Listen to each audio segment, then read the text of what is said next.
Good morning in India and good evening in the United States. It's a historic day. It's the 3rd of November evening in America and 4th of November morning in India.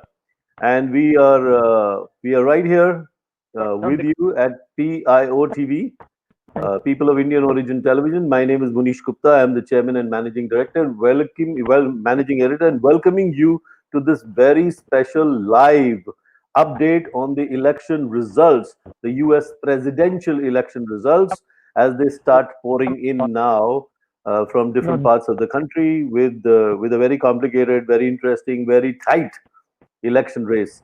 We are bringing you very special coverage.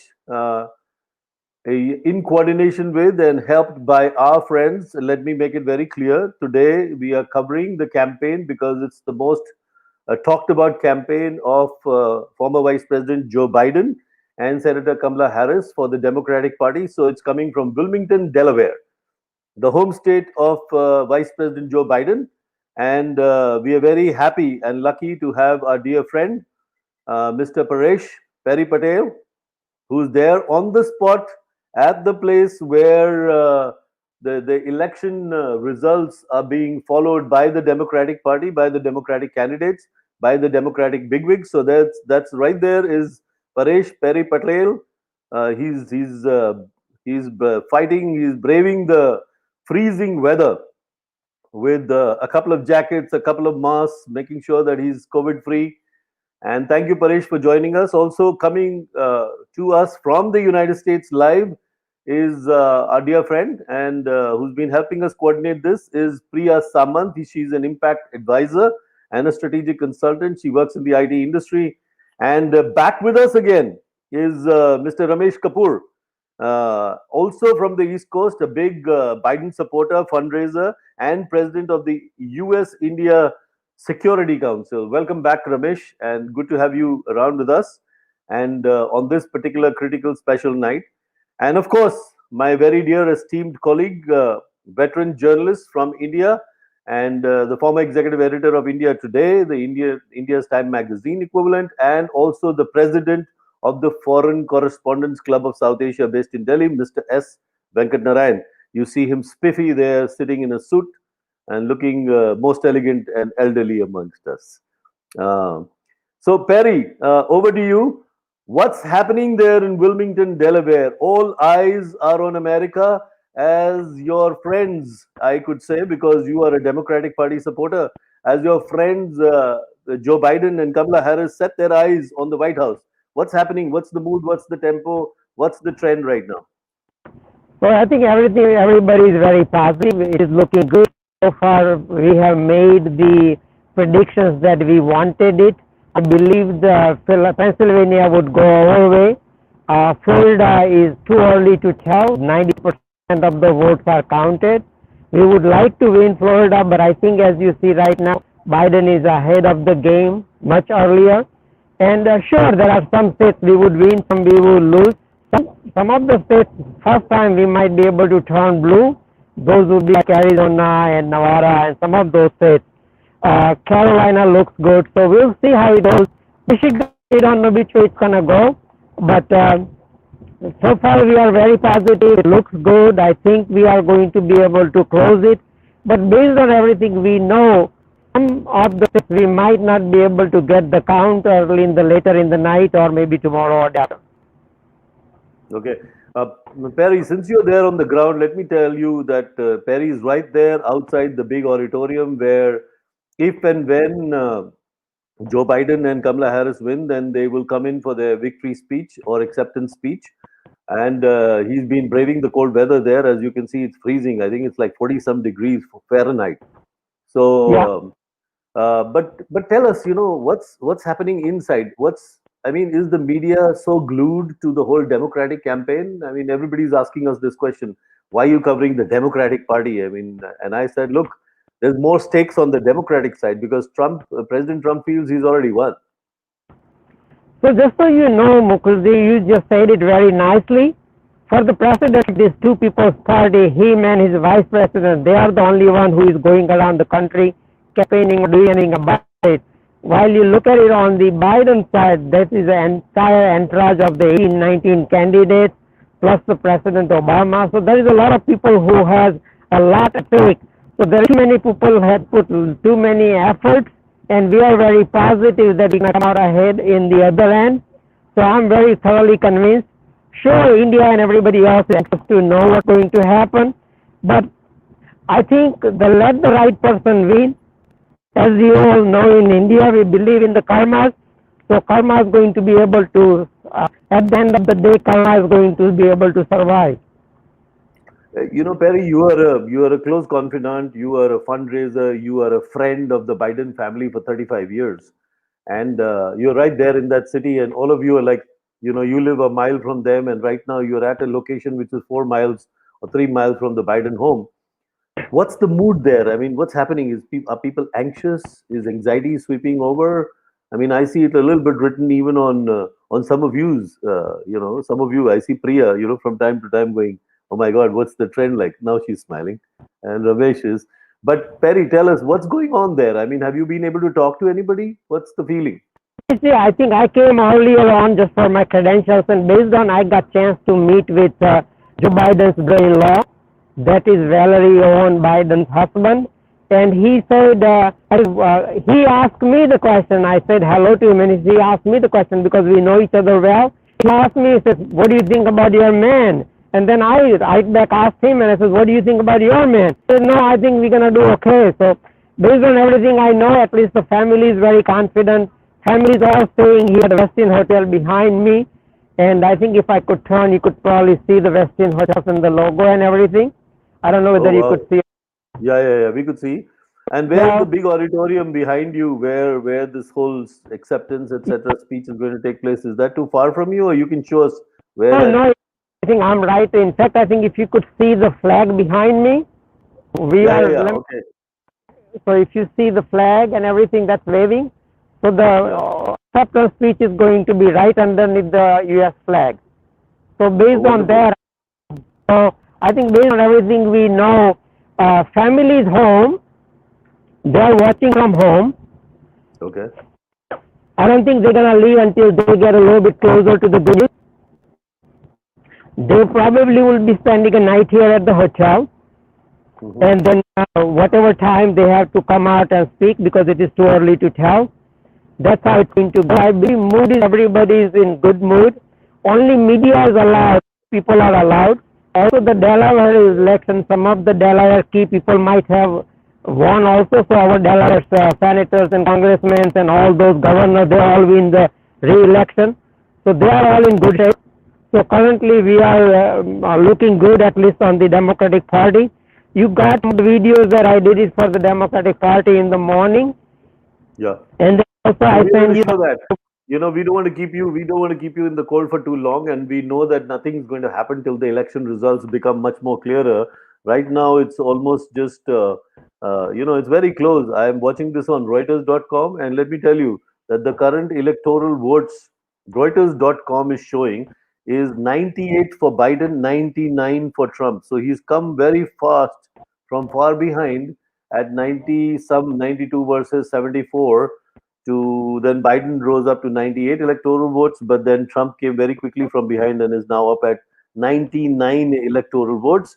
And he's got nearly 40 million popular vote. That's President Trump. He's got 40 million of the popular vote. And former Vice President Joe Biden has got 37.2 million of the popular vote.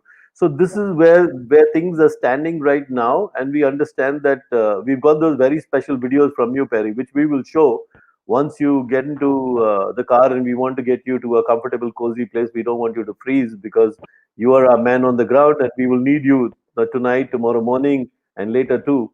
Uh, Another thing is, if you can, Perry, as you're driving, and as you talk to your friends there who are state legislators or standing for elections or the governor, if you can get a hold of anybody and you can put them on the phone with us, would be lovely because people in India and the Indian diaspora watching worldwide, including in the United States, would be just too delighted to hear from any one of your connections.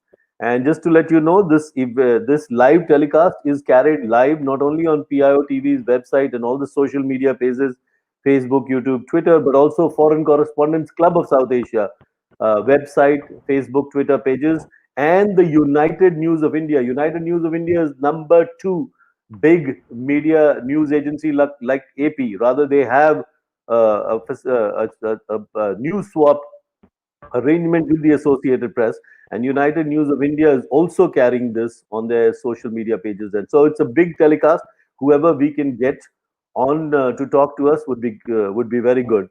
So, so Perry, are you going to stay, or do you want to get into the car and start driving, and then we'll catch up with you shortly? I think I'm going to just take off at this point because there's not as much I could do. Sure, sure. So why don't you get into the car and connect with us again? And in the meantime, we will keep moving the show, and we'll be talking to Priya and to Ramesh. I am going to give the floor to my esteemed colleague Venkat. Venkat, going by what you're seeing as trends and what has been described by Perry, what is your take, and what would you like to know from Priya and Ramesh? Well, the opinion polls had indicated that Mr. Biden is going to sweep the polls, and by winning at least 350 to 400 electoral votes out. But now he seems to be catching up. According to Reuters.com, Biden has now got 118 electoral votes, and Mr. Trump is stuck at 99. Right. But there is a difference of 2.5 million popular votes. Mr. Trump has got more than Mr. Biden. So early days yet, and I want to ask Ramesh ji, are you surprised by Mr. Trump's performance? We thought that he was going to do worse than what he seems to be doing right now in terms of popular vote. You have to unmute yourself, Ramesh. Keep forgetting that. That's okay. Go ahead. You're on. My icon is there right here. You're fine. You can speak now. Can I speak now? Okay. Yeah. Okay. All right. Okay. So Venkat, wouldn't it be an irony this time? Trump will get more popular votes and we'll get more electoral votes. So if you're telling the numbers that are there, it would be great. But going back to we were close to all the places, and I must say, I always knew we would take the Michigan, Pennsylvania, and Wisconsin, Minnesota, because they already came to us. There was our the wall that we had, Democratic wall that Biden punctured last time, and he just got 80,000 votes in all these three states. So we already 2 years back, it had already come back to us, and now it's going to come back again. But my sense is, I think we're going to take Arizona the way it's going, and we will probably take, let's see, Georgia, and the other state we are talking about is Carolina. So that's how it's. Ohio was always tough because Ohio last time, only Sherrod Brown was the only Democrat person who won 2 years back. It was, and I'm surprised that we are so closer in Ohio that I thought we would be. But the reality is, Trump is a good campaigner. Is with so many negatives, he still took Florida. But Florida, people go to Florida basically is for savings. Okay, the economy and low taxes. My good friend who had given money to me for every candidate that I've asked, from Mike Dukakis' day, said no to me. He moved to Florida, said no to me because he wants to support Trump. And I asked him why. All right, and he says because taxes. All right, so that's where people are going for low taxes, and that's what did the job. Then looks like everybody says health is more important, but everybody throws away their health, but they never throw their money away, right? Have you ever seen somebody throw? So at the end of the day, it's the money, it's the economy, stupid, and that's what Ohio was. but as long as we have 271 votes, all right, we have a mandate. Okay, that's real. But the good point is that we are going to take the Senate. Okay, the way the Senate is moving, I think we are going to take the Senate. I'm a little worried about Maine. I thought we would have an Indian American senator from Maine, but it's tight. I might have a feeling that Susan Collins might win, and we probably might have to pick up 4 seats somewhere else because we'll lose Alabama. So all we need is 3 seats, a tie, where the Vice President Kamala Harris can be voting, coming out and vote tiebreaker. But so that's what my sense is going to happen. We will take Arizona senator, and we will take also Carolina, and we have taken also the Colorado. Those are the 3 senators, and we need 1 more, and we'll take 1 more there. And so we will have the House, we'll have the Senate, and we'll have the presidency and the vice presidency. That's what my sense is. But he was tough. Ramesh, for some of us who may not be that intelligent and clear about what happens in the United States and what happens in a tough tie, but explain to us what happens. You just talked about where Kamala Harris might vote in the case of a situation. What is that situation, and how does she do? Yeah, usually what happens is if it's a 50-50 vote, okay, it's in the Senate, it's 50-50 vote, then the vice president gets the chance to make a tiebreaker, okay? So she becomes a 51, basically. And so all they have to win is, any party has to win 50, okay? And if they have the presidency, then the vice president is the tiebreaker, gets an extra, like in golf, say, extra mulligan. If you're a golfer, you get the extra vote is the vice president, I guess. And that's by constitution of United States.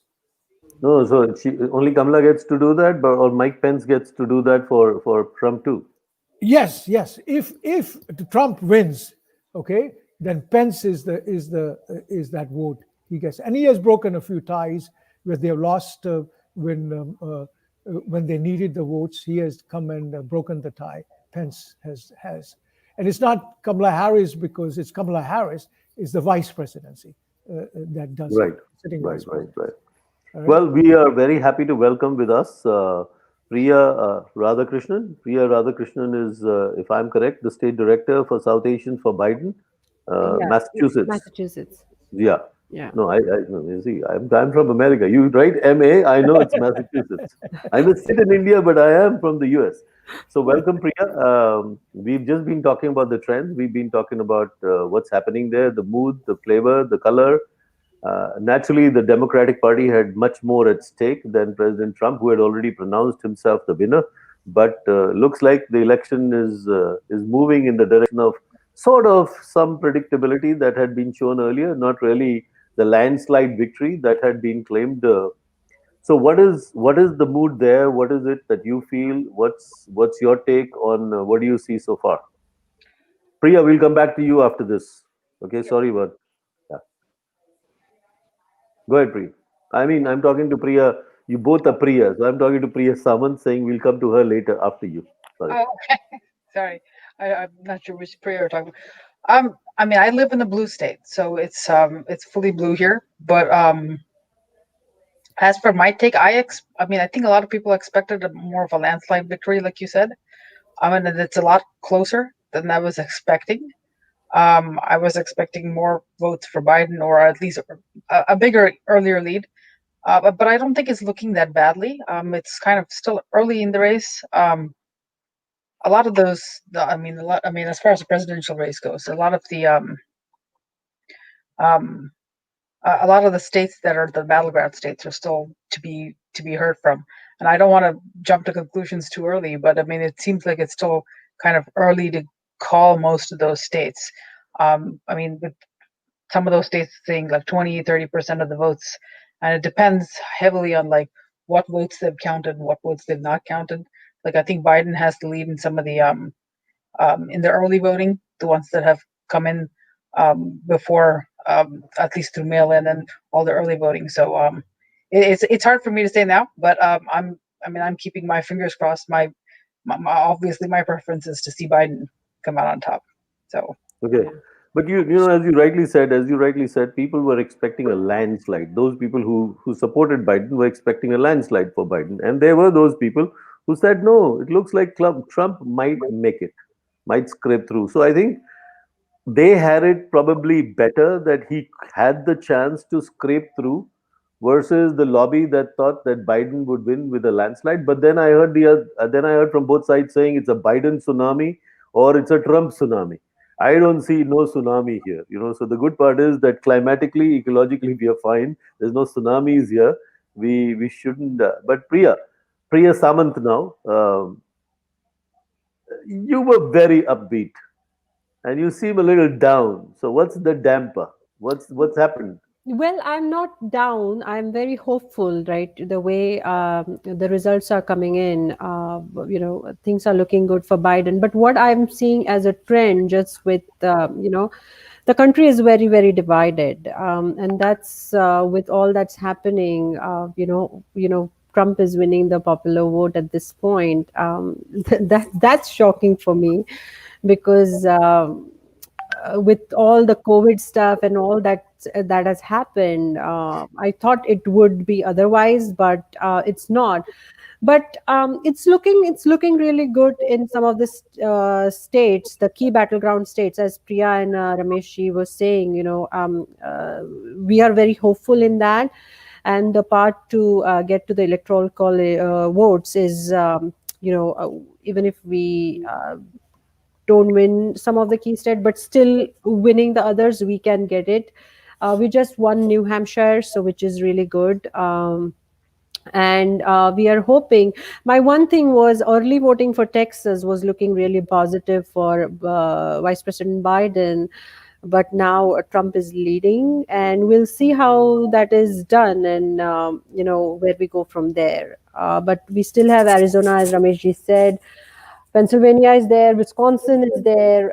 We will see how we do in Georgia, Ohio. It's very close, and we have taken some of the blue states that we knew we would be taking: New York, New Jersey, Massachusetts, Rhode Island, Vermont, Colorado. We took that states. California will be coming in pretty soon. I mean, what is the time now? It's still 11, so the polls will be closing now. So, but I'll move it to Venkat. Venkat, the trend right now is 118 Biden, 108 Trump, 43 million nearly popular vote to Trump, and 39.5 to Vice President Biden. You want to take it from here and figure out why? What happened? I still don't get it. Yeah, I'm really surprised, because all the opinion polls except one had said that Biden is going to sweep the polls.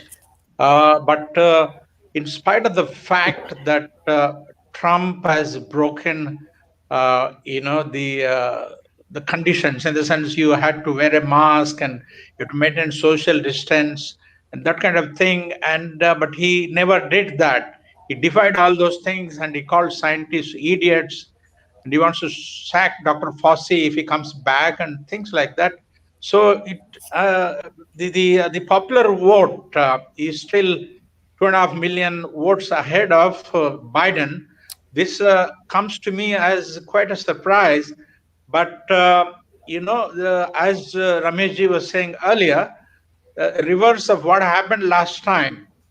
It appears to be likely to be happening, because last time Hillary got more popular votes than Trump, but this time Trump may be getting more popular votes than Mr. Biden, but he might still make it. And as Ramesh was saying, they're getting the Senate and the House of Representatives and the presidency.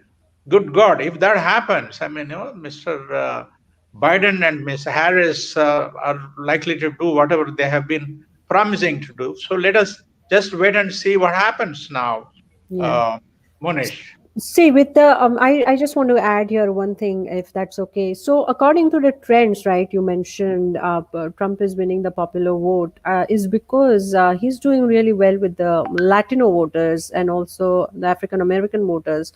But Biden is really doing very well with the millennials, with the younger generation. So that's the future of America is very, very bright and very, very good. Now we just have to, finish the crossing line and get there, and we are good to go, as Ramesh ji said. Ramesh, you have to unmute yourself. Oh, Yeah. yeah. Oh, okay. Go ahead. Go ahead. Did I? Yeah, okay. So Venkat, California has not come yet. Okay, that's where right. the big difference will become, and that's where Hillary got Okay. most of the votes. Okay, there's a wide margin was from California. That's where she got extra votes. So I don't think Trump is going to get a popular vote. I was just being little tongue in cheek about it. Okay, but the big that's what the big, and I don't know where New York is either. So that's where we get the popular vote differences. California was huge at that time. Now, I've always felt that it is very tough to beat a sitting president, and that my theory still confirms it over here. For a guy, who has killed 225,000 people, basically 200,000. The loss should have been only 25. He's still around, okay, and is the. Also, I think part of the American psyche is that Americans have a chip on their shoulder attitude, okay? And it's always been, the ugly Americans, they used to call them, and different terms came in. So that's where it is, and those are the people that are not wearing the mask, is the macho guys, and they have that little chip on the shoulder that he was able to do it. But we'll get other than the electoral vote, we'll get the popular vote also, because these are numbers have not come in where California, the big numbers that we stack up, and that's where Trump was one of his lies. He said that California, all those votes were rigged. Actually, he got more popular vote in California. That was his style, and that's basically it. Sitting, it's very tough to beat a sitting president, and that has proved the theory. This guy is the worst president this country has ever had. But on the other side, if you look at it, there has been really no wars. The economy was good before this. So he's got some pluses that people are looking at it. Other than his I usually says he has the diarrhea of the mouth. That's where his problem is. All right. So maybe Biden this time will give him Imodium to shut him up. Okay. All right. It will shut him up. But anyway. Okay. Let me move to Priya Radhakrishnan. Priya, we have, as somebody has pointed out, we are getting comments online, of course, when we are carried on Facebook and Twitter and YouTube. And somebody says, why are you surprised? What's the surprise? And if you are particularly people close to the campaign or journalists, where is the surprise? And I can tell you that I always felt this was a very close race. One, for the same reason that Ramesh just said, that you are dealing with a sitting president.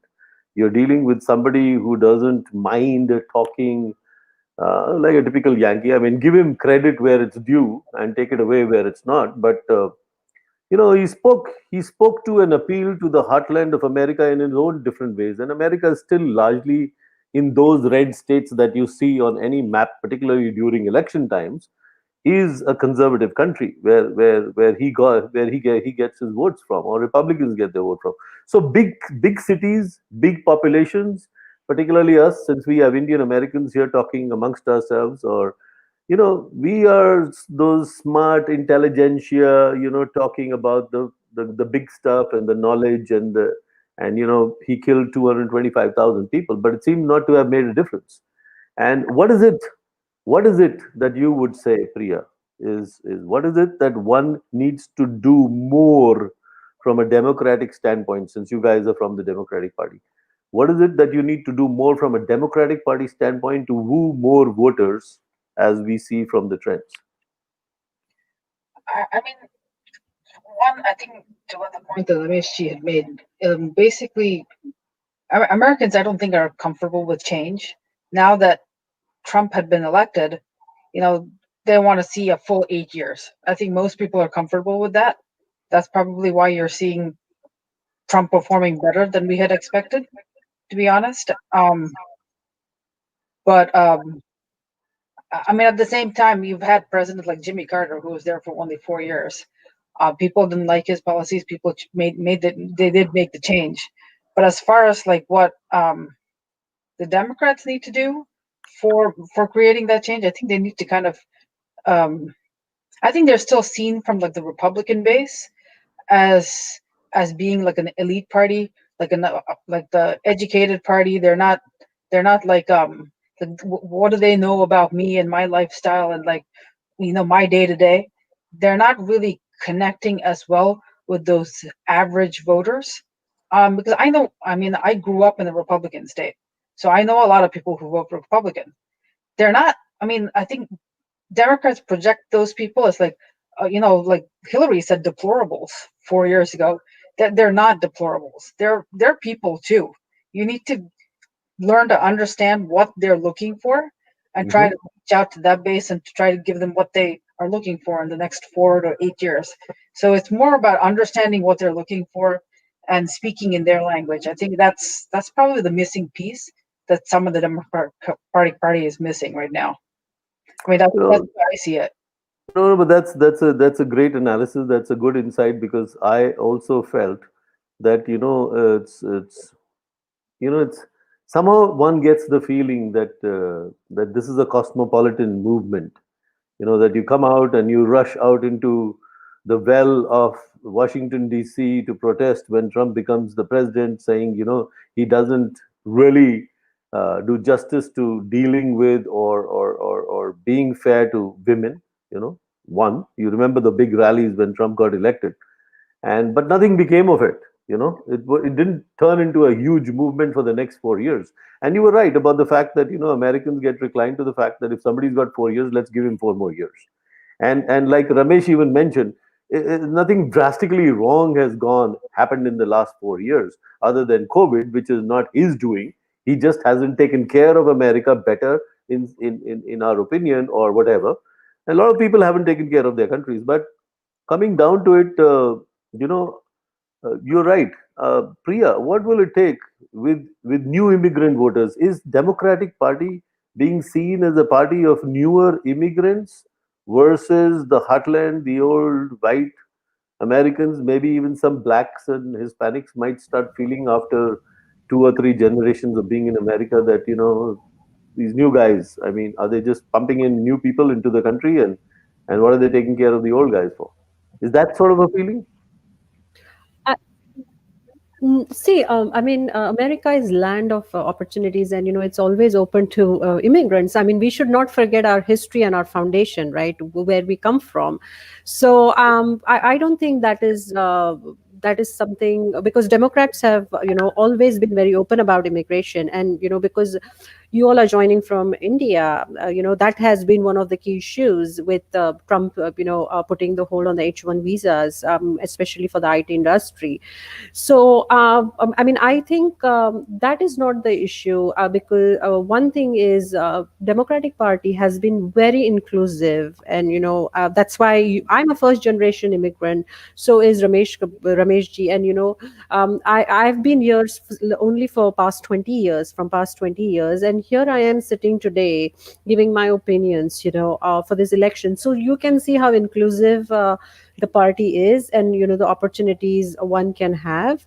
So I think that is not the issue. The issue where it is what is your belief, where that leadership can take you, and on what points you agree or disagree with the that particular leader. I mean, me particularly, I believe in science. We all believe in science, and SARS. I just want to cut in Priya, very big news. We are just seeing the latest trends on Reuters.com. 192 Biden.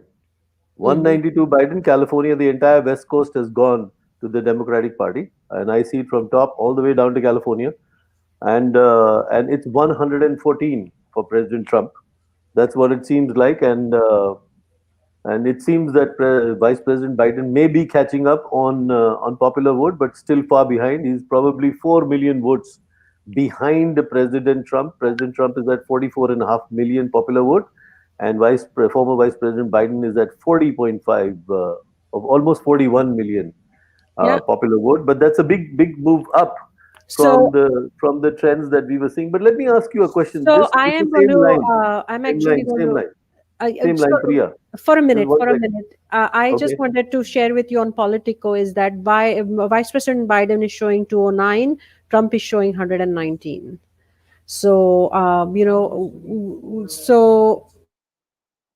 sorry. So we are very close to it. You might have some background noise coming because my 14-year-old son is also watching, and he has school tomorrow, but he's very interested in watching. So he's also listening in, and if you hear some background noise, he's chiming in.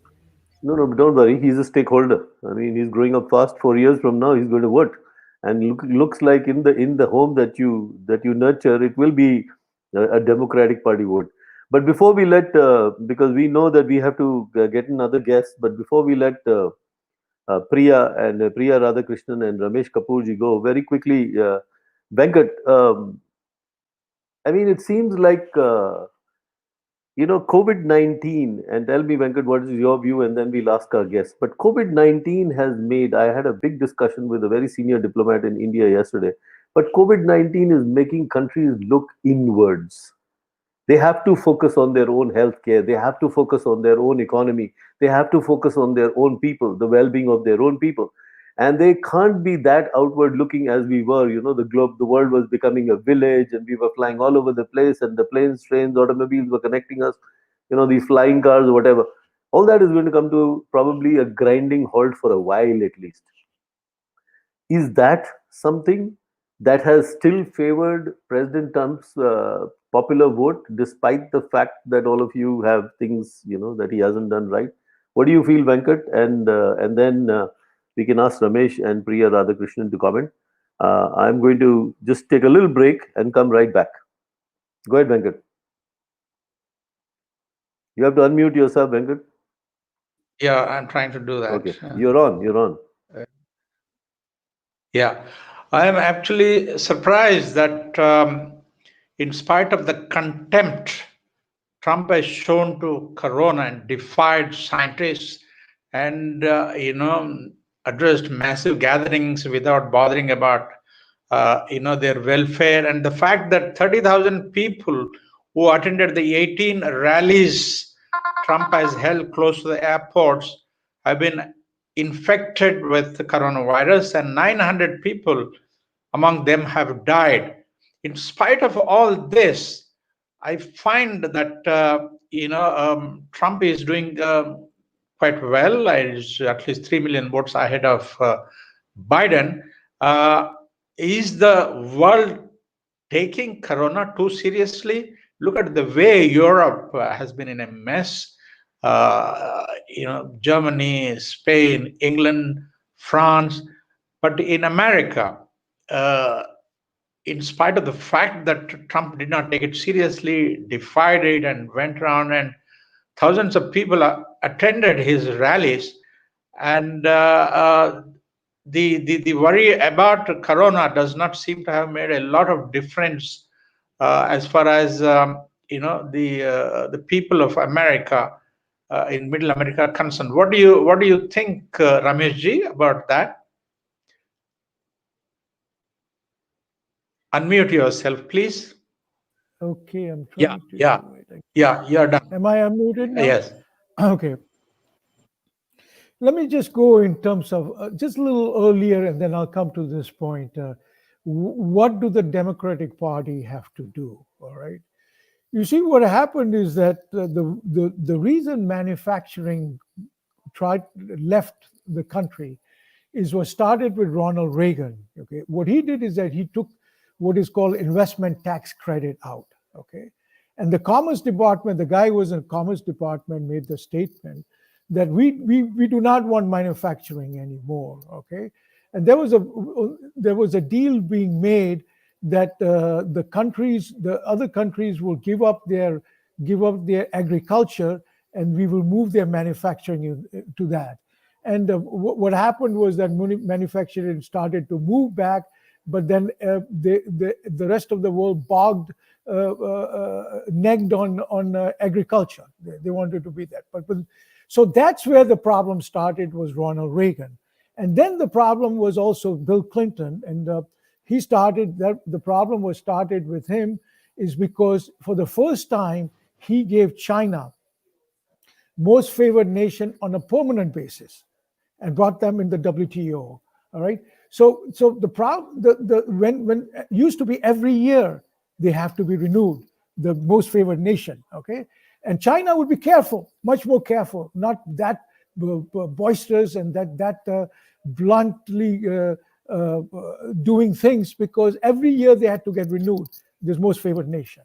So that's what we have to do is, and I'm working with Biden, and he has got a small policy on getting investment credit back in United States. Used to be 10%. I think if United States want to bring manufacturing back, they should bring 15% investment tax credit. All right, and increase. The problem was that with Ronald Reagan, what he did is he dropped the taxes, but even with retail business, that wasn't have the multiplier effect that manufacturing has. Manufacturing has the most multiplier effect in terms of jobs and the creation of jobs and wealth and everything. And that's where the problem started. Now what Trump, again, was the one wanted to bring manufacturing back. And he did it smartly. You know, what he did is he put excise on all the goods, and we were all subsidizing that. And he gave that to the farmers that had lost. Okay, so he strategically gave away those goodies that he got from the taxes, the excise taxes or other taxes that he charged on China goods and everything. And that's so those are the things that there are a lot of things that he had done that showed the people.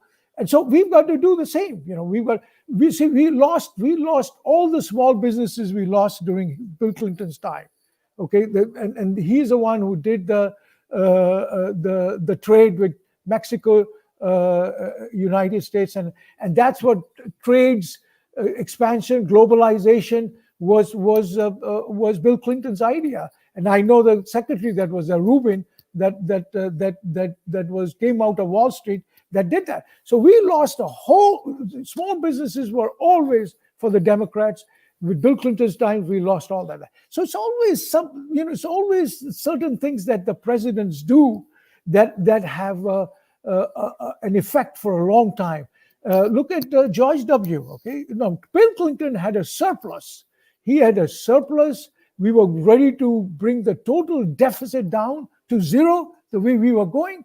And Bush comes in and he gives a couple tax breaks. And then the Iraq War. You cannot have and spend money on Iraq War and decrease taxes and expect not to have the budget blown off the way it was.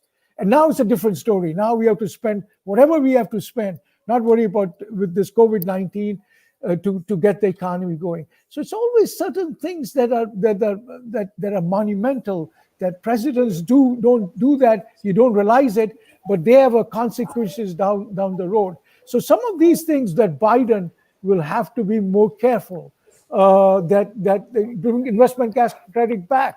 And I've been pushing him for. And my idea is another idea that we can do is, Democrats are talking about wealth tax. Okay, that's a wrong area to wealth tax. That's what scares the people out of that. The hands in the pocket for your wealth. What I suggest, Ramesh, let me. We have other guests coming in, and we are on a little bit of a time. timeline. So we will get to these financial, trade, and business issues probably in another few days when we do No, no, another but webinar. only, Manish, I Once we was know the saying is, results. the Yeah. only thing I was saying is that because we're talking about what was Trump, what we have to do, we have to do more of that. We can't say wealth tax. Democratic Party is saying wealth tax scares the hell out of us, but they are willing to do what they call, if you do a tax on deficit reduction tax. If we call it deficit reduction tax, then all the high wealth tax people will give, because now they're bringing the deficit down, and as the deficit is going down, interest cost is going down, and that extra savings of interest cost that you have, you can put in these programs. But you cannot take that you're going to take the wealth tax. So those are the things that we cannot say, and we cannot do that. But anyway, I don't know, but if just changing the name to a deficit tax is going to get the rich people on board, I think deficit. rich people don't like paying taxes of any kind. It doesn't matter what it They is. will be called unpatriotic if they don't do that. So it's okay, You know, but I think we have to bring in stimulus of a different kind, because if people need stimulus for their manufacturing units, for their own industries, for their own business and the economies, then they need to see the stimulus of the right kind in the right direction. But let me first welcome and let me see if I am saying this right, Mr. Panayotis. What? How do you say that? Giannakourou? Is that Kouros? How do you say Yes, your name? Panayotis. yes, that's correct. Panayotis Yannakouros, and Yannakouros. you can refer to me as PG for Manish, easy Manish, communication. can I leave you? I got another Zoom. Okay. Yeah. Please, and we'll come back to you, and we'll catch you again. Thank you so much, Ramesh Kapoor. Yeah, That was yeah. Ramesh Kapoor, Rame- President of US India Security Council. Thank you for being with us. Thank you for So giving me opportunity. I really anytime, enjoyed Ramesh. it. Ramesh, Love ji, I'm your going to comments. call you tomorrow morning. We are going to celebrate. Okay, Okay. all right. Okay. Thanks. All right. So let me after welcoming PG, before I don't know if Priya Radhakrishnan is also on a timeline, but before you go, Priya, I just want to quickly catch up with you on is based on the trends we are seeing in the popular vote, and I think we'll go to PG because he's a research scholar at the Global Institute for Sustainable Prosperity later, just after your comments. But based on the trends that we are seeing, popular vote versus electoral votes, the certain states, the COVID situation, how Trump has handled it, still the vote, etc., etc. Uh, do you think that the Democratic Party is not able to appeal to the grassroots white American as well as the rich, the super rich at least? What's your opinion, Priya? Which Priya? Priya Radhakrishnan. Okay. I think that's the same point I was kind of making before. I don't think they are quite reaching out to that base as well. I'm not going to say that they're not reaching out at all, because I think there are some podcasts like you and what we're seeing right now. Biden is kind of outperforming Hillary in some of those areas. He's gaining ground, but I think it's something that's going to take some time. I don't know if just this one election, because it seems like this election, despite everything that's happened, 220,000 losses of lives, it's still, to those people, it's still not clicking until they themselves see somebody right next to them die of COVID. That's the sad part. It has to like hit some of them in the face, some of the impacts, for them to actually see that change. So I think it's a gradual change, and it's not, and maybe it's starting now, because I think there's a shift right now from, like, we were talking about the Reagan era and stuff like that, Republicans and stuff. But now, like, I think the Republican Party has changed a lot in the last few years. So I can see things shifting, but it's going to take some time to do that. And the Democrats have to keep, like, capitalizing on what's happened to the Republican Party now in No, order to three continue that important change. points that you made. Thanks, Priya. Those were quite insightful. Three important points before I come to you, PG, on your expert comments is that Republicans have changed their flavor of dealing with America, with the voters, and certainly one saw this during George Bush Jr.'s time. I mean, one didn't think after 9/11 that he would come back with a resounding victory, and he did. And he's the guy who started he's actually responsible for, at least in the Indian context, the Indo-US Civil Nuclear Treaty. But I don't know if you would say that the trends that changed during George W. Bush's Jr.'s time were carried over by President Trump. In many ways, not. Maybe some different things. And the other thing is that how do you dissect what you see in the popular vote and the electoral votes? Since you are a research scholar and you look at things minutely, we would like to hear from you. You have to unmute yourself. So sorry. Yes, as far as the trend from George Bush to Donald Trump, I think there's been a disruption, a change in the Republican Party. Things that have remained constant are their defense of people who have property and wealth, and the inclination to be anti-democratic. Now, with regard to a minute analysis of the vote, that's where I've been more focused, and in particular here in Virginia, that's my case study, if you will. That's where I live, and neighboring West Virginia. The trends in the popular vote, it's disheartening to see that trend, to see that at the moment it's running toward Trump. But I remember 2016.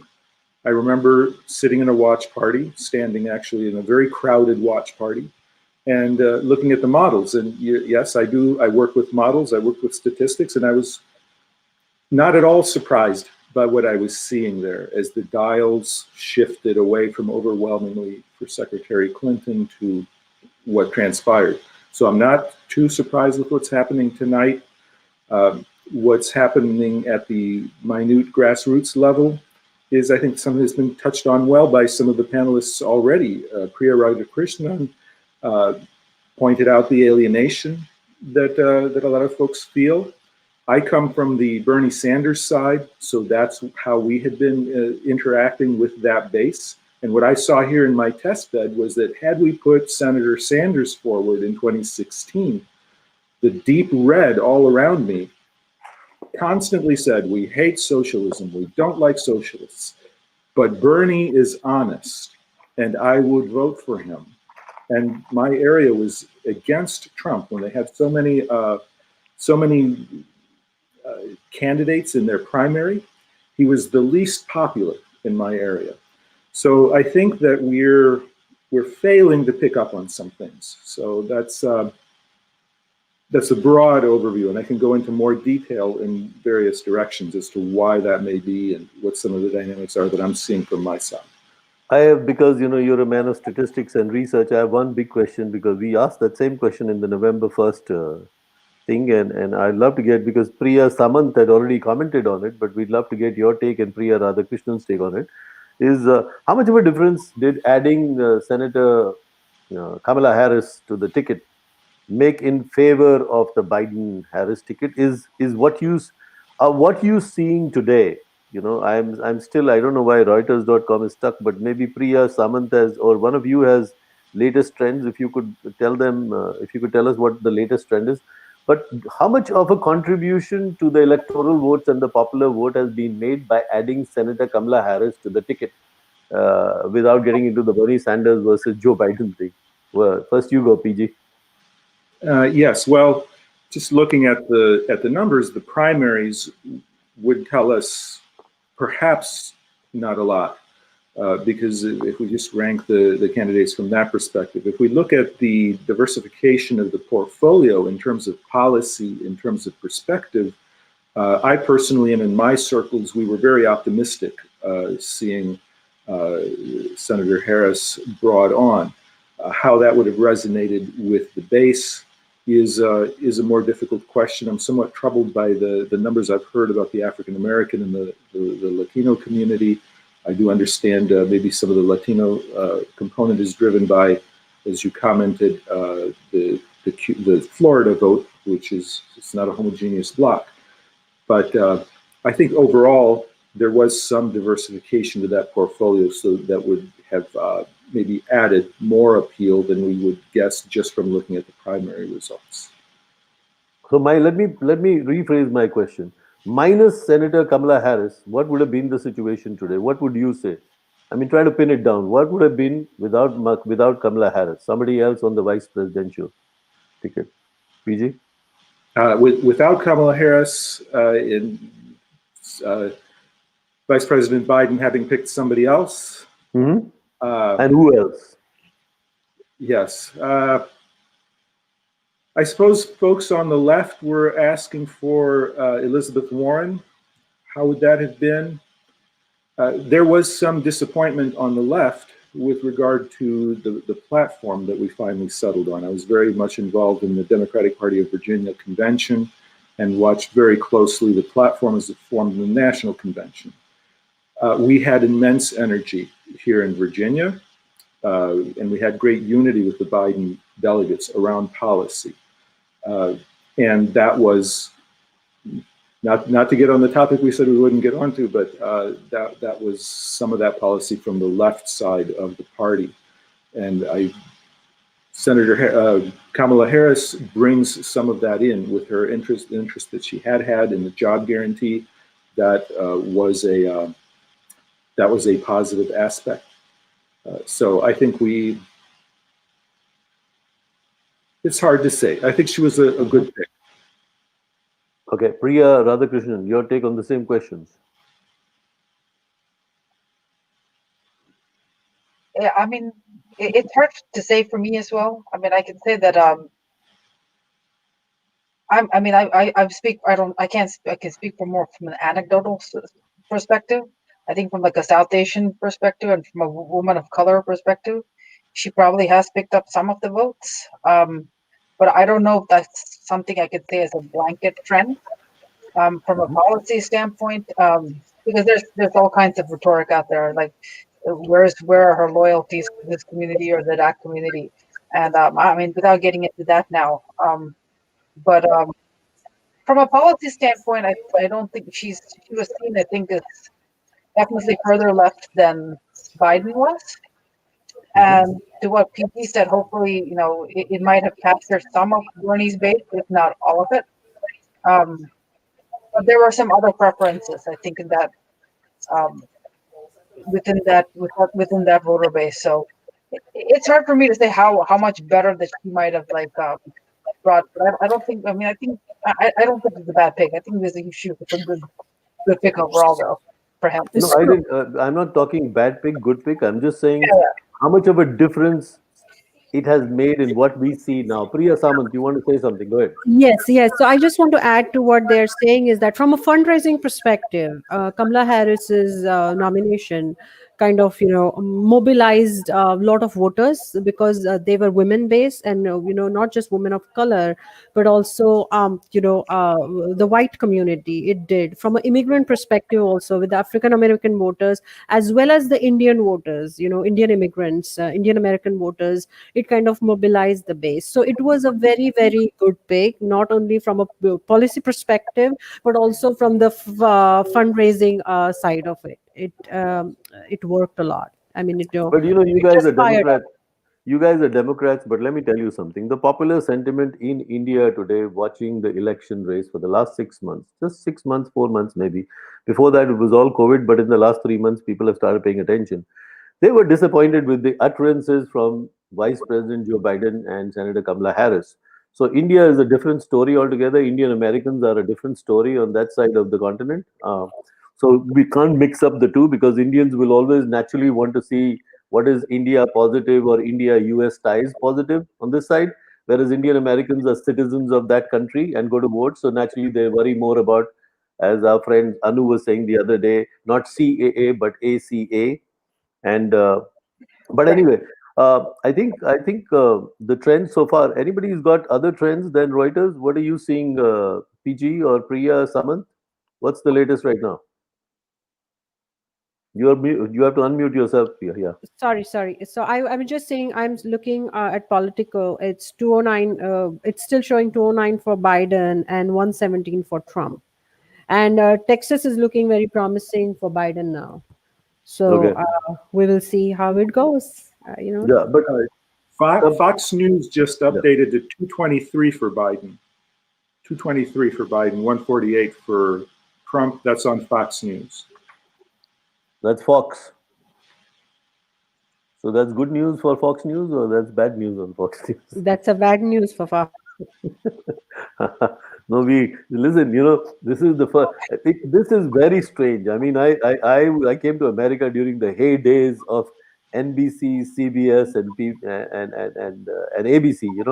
My guys and I had done some work. My company at that time was working very closely with NBC News. So naturally, I got very close to Tom Brokaw, and I naturally ran into Peter Jennings and Dan Rather a lot. I mean, those So, days then and now, Munishji, very big difference.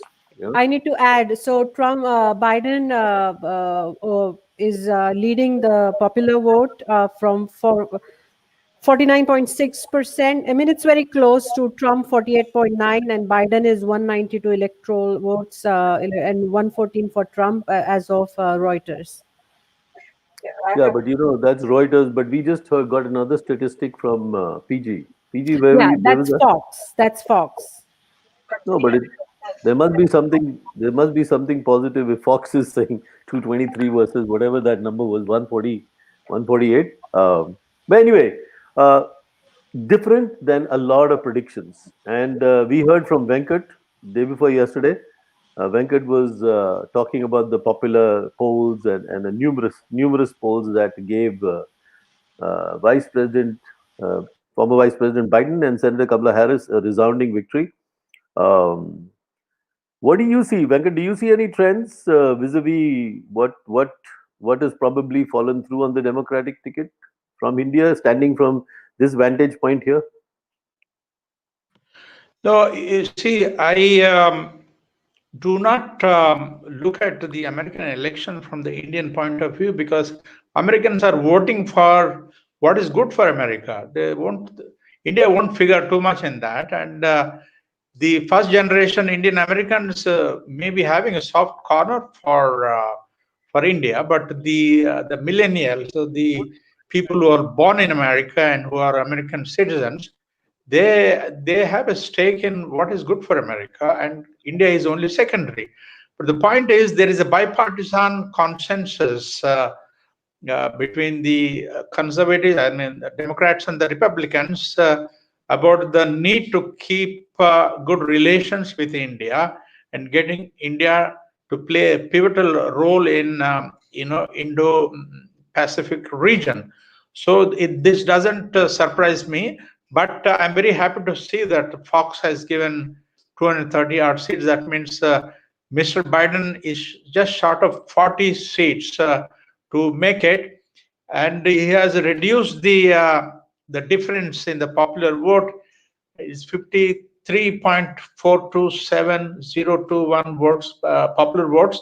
That's 49.8. And he has overtaken actually Mr. Trump, even in terms of popular vote. I think it is looking good for Mr. Biden, and I still expect Biden and Kamala to make it. They might reach 300. So I'm not willing to underwrite what the opinion polls have said. I think they were basically representing the mood of people in America, and I still think that Mr. Biden and Kamala Devi Harris are going to make it to the White House. Munish? So Venkat, I wasn't asking you if you could opine as an Indian on the American elections as to, I was just saying from a vantage point sitting so far away, you had seen the polls and you had seen the trends and you had opined that, there would be a landslide victory. And it is definitely not a landslide victory, but we don't know yet because things have been too close and too tight. And I can tell you that in my own conversations, off the record conversations with Democratic friends, like the one sitting here, not necessarily the one sitting here, but like the one sitting here, I felt that tinge of anxiety, saying that, this is a very, very close race. Because at the end of the day, and you have to tell me this, PG, I'm coming back to you, but, interesting, both Priyas should also think about commenting on this. You see, the world over, we are seeing the rise of neo-nationalism. It's a fervent conservative movement. I mean, all said and done, in India, we are nationalist. The government is nationalist. There's nothing wrong with that. I'm not saying there's anything wrong with it. It's just the trend that one sees. You see in the UK, you have a prime minister that's Boris Johnson. You see in Russia, there's the president that's Putin. In America, there's Donald Trump. And how did that aspect, the current aspect of what's happening, play in this election? Glad to have you back, Perry. Hey, how are you, young man? Yeah, I thought you went away to a victory party or something. You're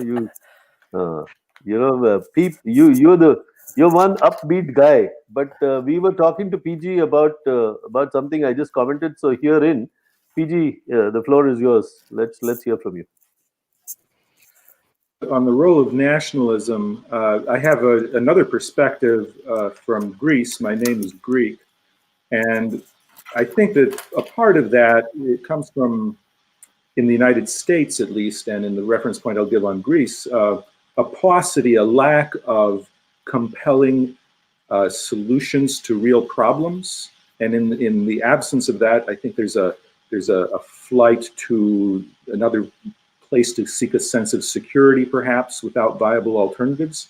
Now, in Greece, during the financial crisis, there was great anxiety about going beyond nationalism to a rise of neo-fascism, and that was a great concern. But at that time, when the Syriza party first formed, there was a feeling on the ground that there was a potential for viable alternatives, and that stemmed that trend. Now, going back to the United States and taking that as an example, I think that we as Democrats have dropped the ball to some extent in not giving compelling solutions to real problems that people have on the ground. We have such a thing as dying of despair here in the Shenandoah Valley.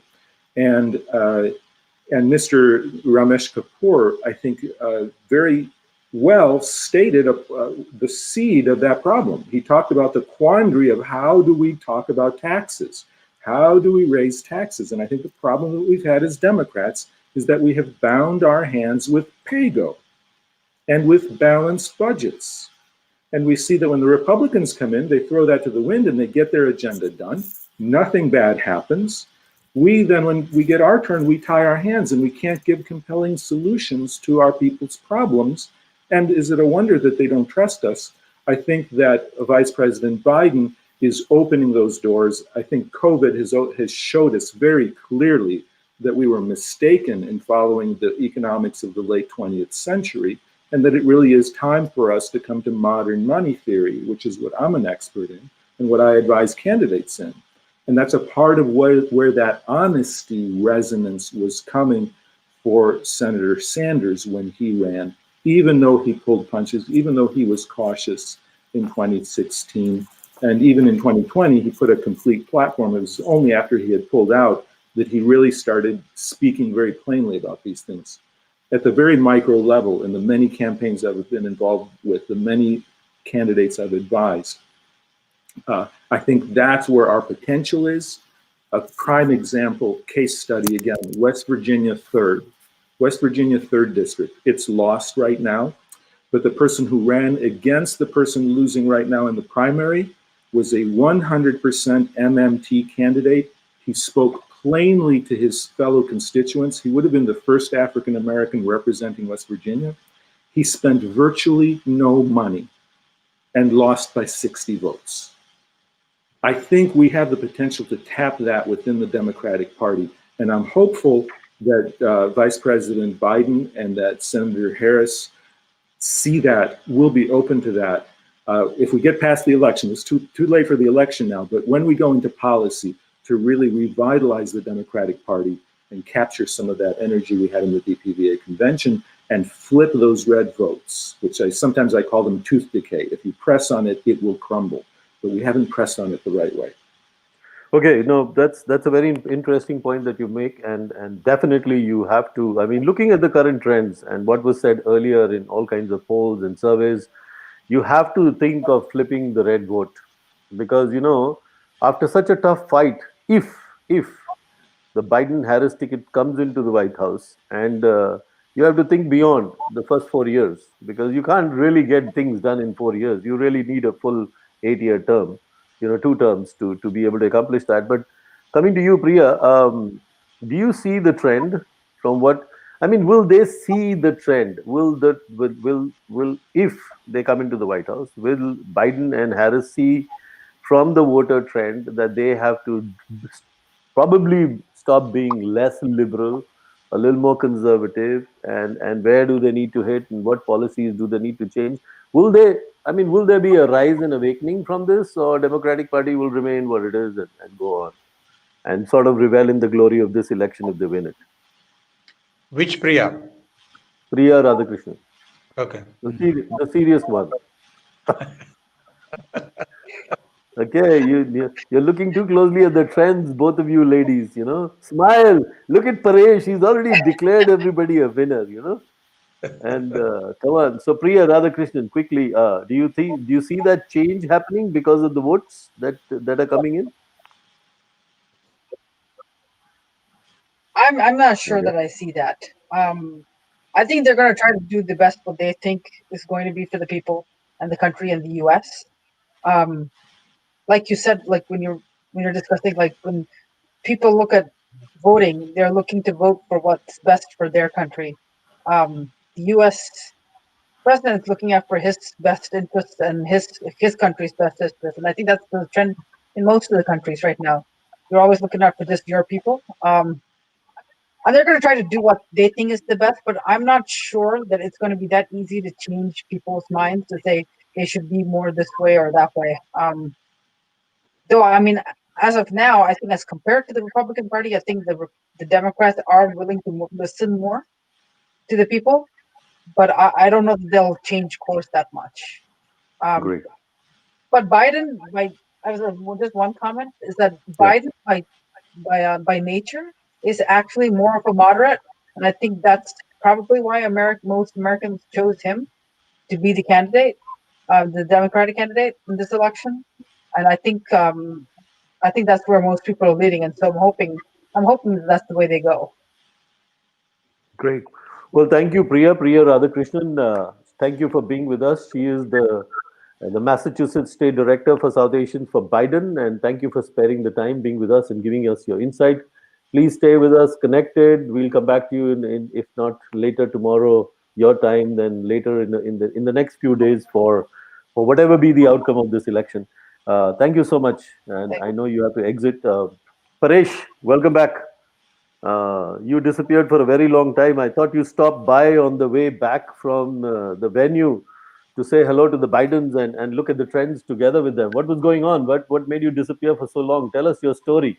And while you tell the story and Venkat talks to you, I'm going to take a little break and be right back to get some more people. Thank you. No problem. Can you guys hear me clearly? We can hear you. Go on, Paresh. Good. Sure. So I think on the way back, the Biden's homes is on my way home. But again, there are all the barricades. The street that he lives on is closed right now. And there are so many security apparatus in Wilmington right now. Everything is closed. Everything is sort of kind of a one-way traffic. So there are a lot of traffic arrangements that are being done. Locally, some of our senators, Senator Coons, for example, was running it. He won the elections by 82+%. Then we have our governor, who was Governor Carney. He got, again, 4 more years. And there are so many security apparatus in Wilmington. Did I lose you guys? No, you're on. Please keep talking. Okay. So then we also have the Lieutenant Governor. He came back again. So all the key people that we had before, most of them got re-elected. We had one of the surprise in one of the local district for the local senatorial race. So this is the first time that we got the transgender woman or transgender lady who came in the power in the history of Delaware as the first state senator. So things are moving in the every different which way. It is too early to tell where it's going to settle. Couple of places I got a little bit disappointed in North Carolina. Jamie Harrison, I thought, was doing a good job. He might have a good chance of winning it, but it went back to Lindsey Graham. Then Mitchell won it, so that's the Senate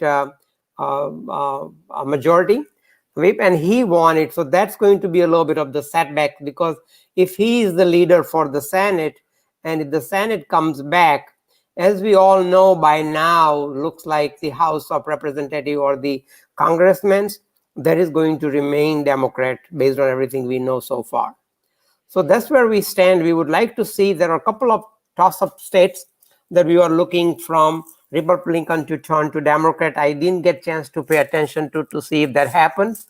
But based on everything we are seeing it, I believe Biden's at 192 electoral votes, and Trump is at 112 something. So I believe Biden needs to get another 80 votes or so to get to the 270. Now, what's going to come first, we don't know. Some of these elections are very close to call, for example, Pennsylvania, Florida. And even though Florida has 98+% of the calculations done, it is too early to tell. Nobody wants to take the chance once they declare which way it's going to go. Now, Pennsylvania, based on the requirements that they can't even start counting the ballots until after the election is done, which is about 8 o'clock at night. So there is no way that those results are going to be out there in time for us to go to sleep. So I think we are going to wait it out. I believe, based on everything I know, once the magic number to the 270 we approach, I think everybody would feel comfortable. Based on the campaign that I came from, it looks like there's not that many people at the campaign headquarters. As I was leaving, I believe they are going to send out approximately 200 to 250 text messages to those people who already won the local districts and the governors and senates and Congress, and all those people are going to be there. The family members are at his home watching the results. So leaving all that, I met earlier with Valerie Owen Biden's husband, and he and I was chatting at the entrance of the hotel as he was checking in the hotels. Most looks like they are all going to be staying at the hotel for tonight at the riverfront.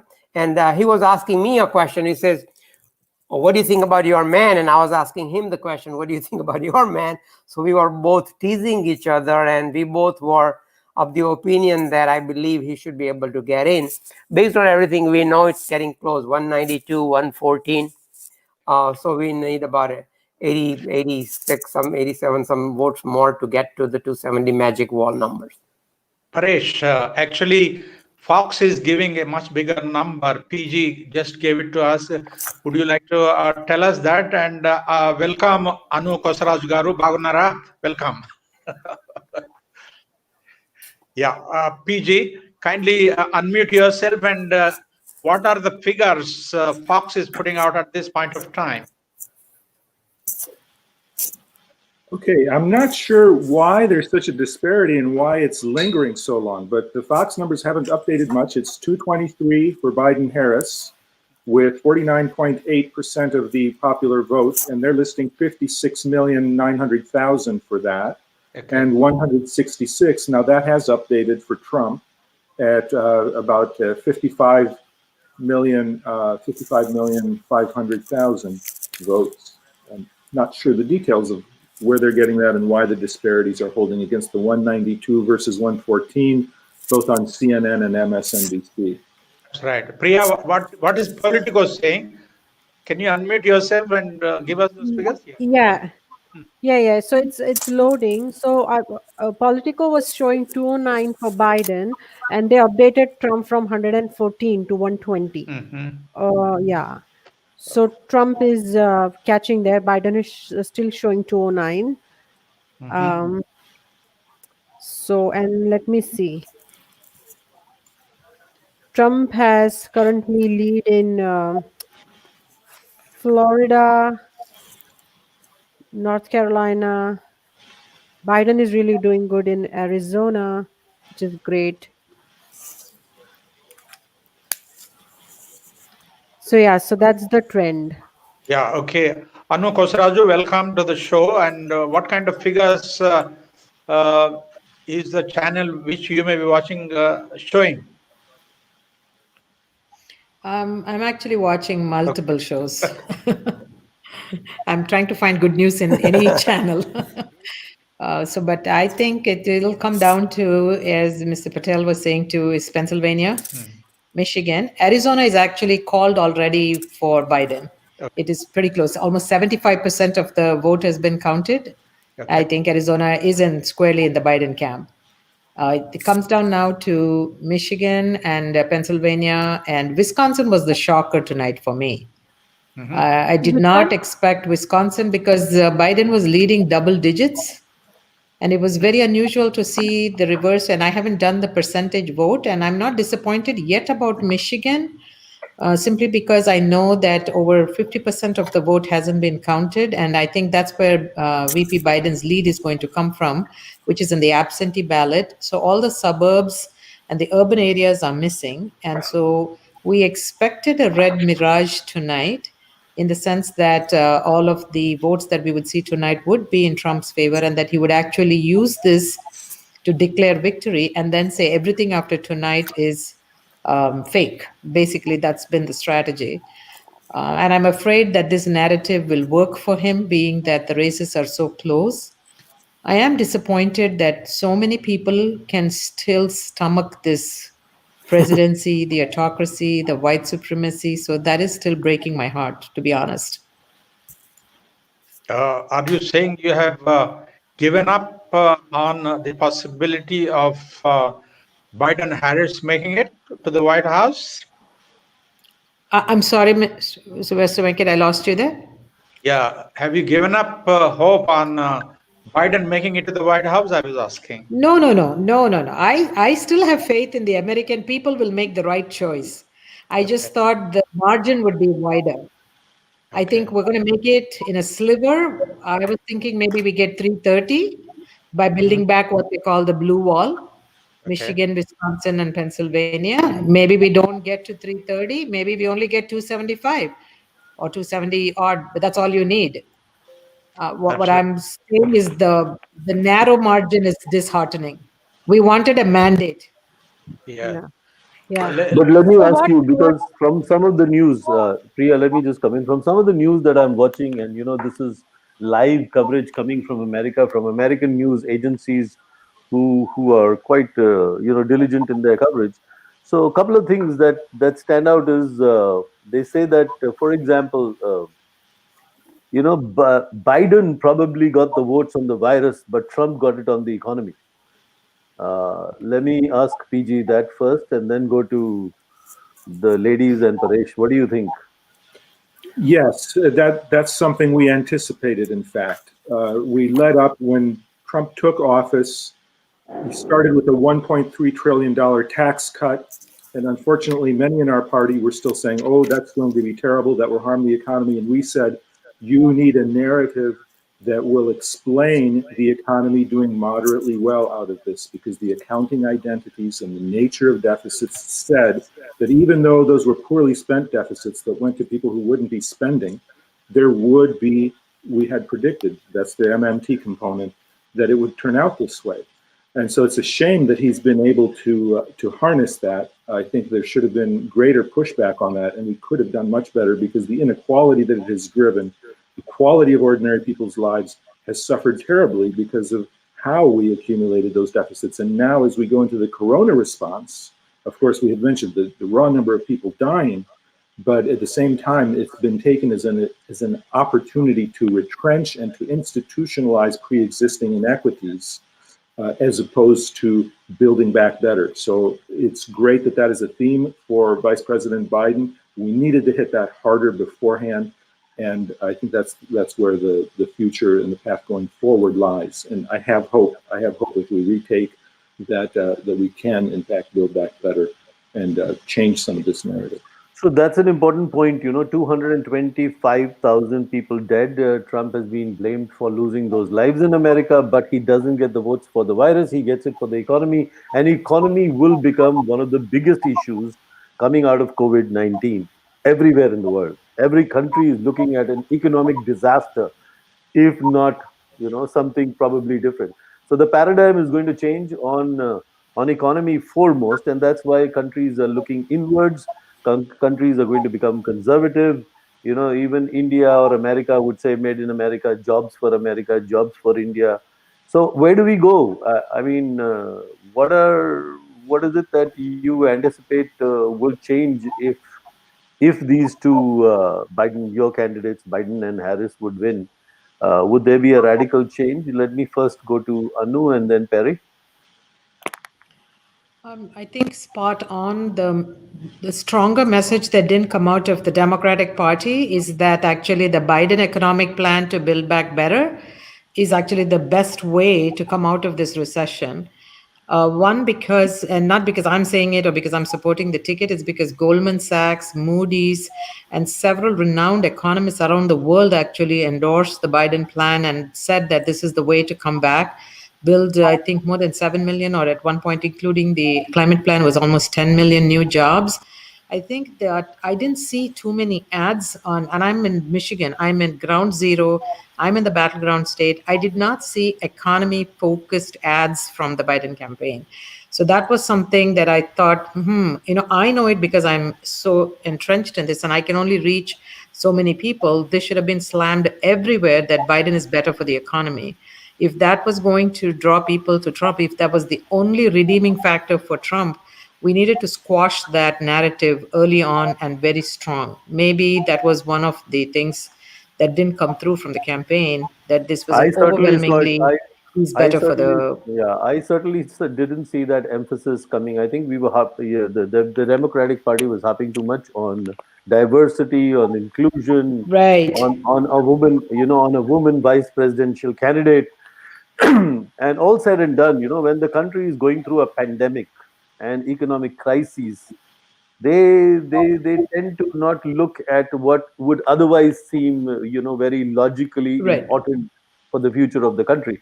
Very quick comment from you, Priya Samant, on what I asked. Is the focus going to change? How is the Democratic focus going to change on the economy? If you think they come into the White House, will they change? And then we'll come to Perry, because two things we want to do is get Perry's opinion, and we want to show some videos that Perry had so beautifully taken during the day for us.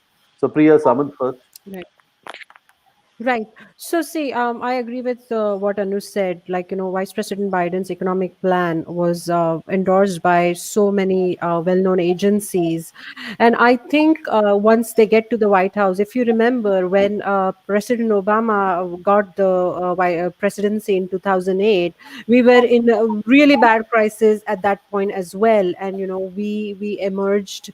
I mean, the Obama-Biden administration emerged from it very victorious and gave a really good economy in Trump's plateau, and he took it from there, and then he made a mess of it, if not all, to some extent.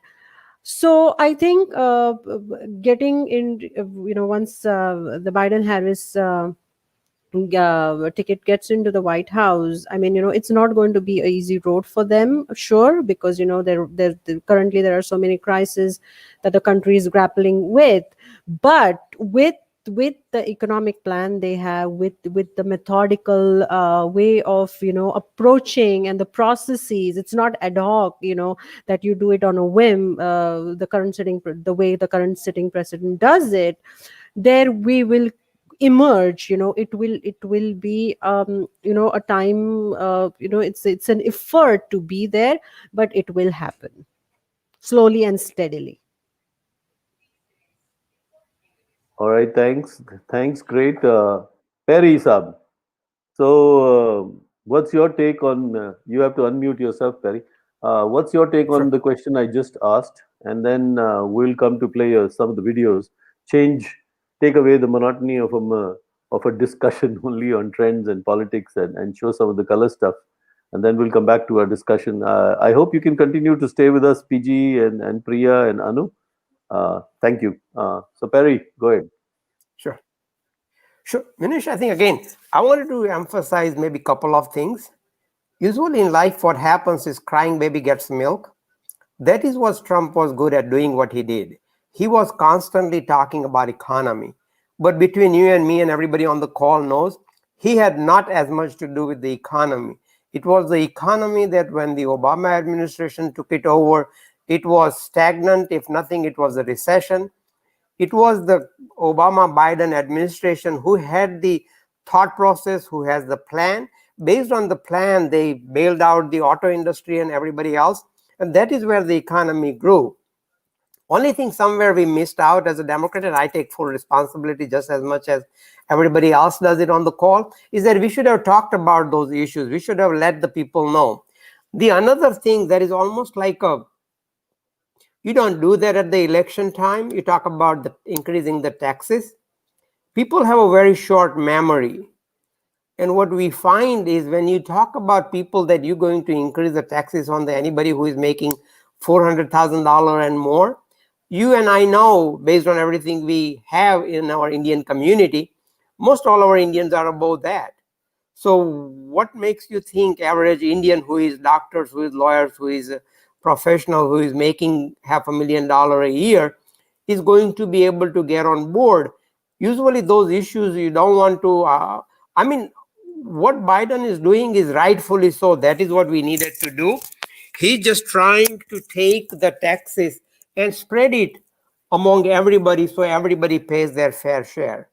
And I think we all know about what's going on out there. So I think between those two parameters, when you look at it, and I think the last thing is, if you are feeling well, if you are healthy, you will be able to contribute to the economy of the country. I believe today, everybody is scared. Everybody is worried about it. I went to, you saw I was at the convention hall, and I had double mask on, and it's not healthy. I was afraid to talk to anybody. Even they would let me go inside the convention centers and into the podium and hall and everywhere else. First thing I ask him is, do you have enough distances? Is it safe for me to be in there? So these are the questions, Biden's asking. And now, when you are following the letter of the laws, you have a lot more expectations of yourself.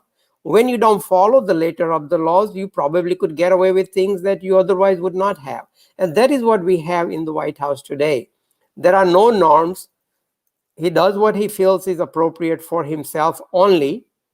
And he has a two-man show. Him and his vice president, poor guy, probably have no choice but to support him. But when you look at who else is out on the campaign, who else is out there helping him, look at if you go and get chance to look at the Lincoln Project. It is made up of all the Republicans who are completely against what's going on today. They just can't, my wife is very intelligent, she's beautiful, and she time and again asked me, says, would that have made any difference if you would have President Bush or one of those family members would come and said anything? And I said, it is really, really tough when you ask for those past presidents like President Bush and them to come say something about somebody who is following in their footsteps. It just doesn't, on the optics, it doesn't look good, although they probably would like to do that. But that's where we stand. So this president has no moralities. And again, I think as a family, cultural values and where we are trying to come from, those we hold up and around and we ingrain in our children to have that kind of a thought processes. When you have somebody, I was talking to one of the Swami earlier, and he was calling me in terms of the blessings and everything else. And I think it comes out loud and clear. Would you feel comfortable, your sisters, your wife, somebody to be around this guy while he's walking around or whatever he is doing? And it's just not a healthy situation for anybody. I don't want to be as much critical, but again, it comes out loud and clear. I think the decency matters. It matters in terms of your upbringing. It matters into how you get yourself involved into the racial unrest that's going on. So you could spin whichever way. I believe Trump has the ability to spin. And I think keep saying the same things over and over and over again. Average American probably picked up that he has everything to do with the economy. Between all of us, he has very little or nothing to probably do with the economy. If anything, Right. with them. So Yeah. All right. So let's hear first. You were giving us some trends. Priya Samant, unmute yourself. All of you, unmute yourself. PG and Anu. So give us different trends from the different different places they are originating from. You were giving us some trends. What is the standing right now, Priya? Yeah, with Politico 209, it's showing Biden, 120 Trump. President Trump. With Reuters 192, it was showing for Biden, Vice President Biden, and 136 for President Trump. President Trump is the projected winner for Ohio. And right now, PG, do you want to give yours for the Yeah, Fox? PG, what are you seeing? Yeah. Jumping straight to the good news, we have 227 for Biden. Well, I don't know how good it is because that's been standing for a while, and 204 Trump. Yeah. That's Fox News. And then CNN has 132 Trump, 205 Biden. New York Times has 118 Trump, 209 Biden, and MSNBC has 205 Biden, 136 Trump.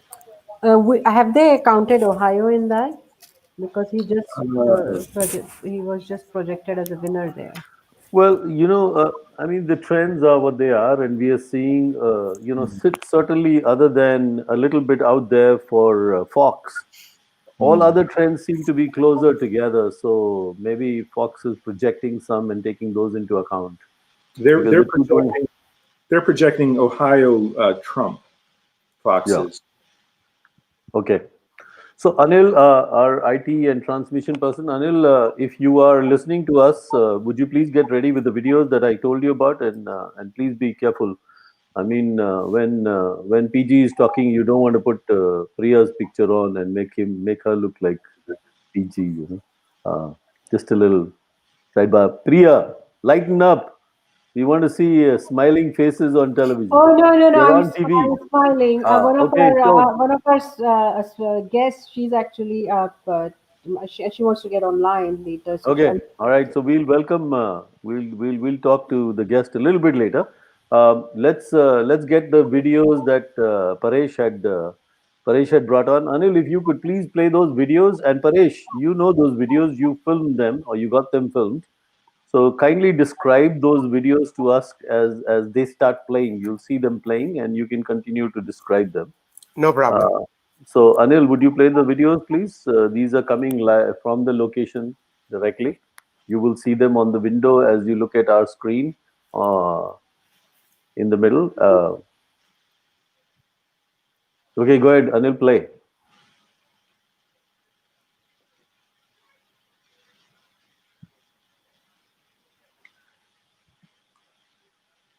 So what is that video about, Paresh?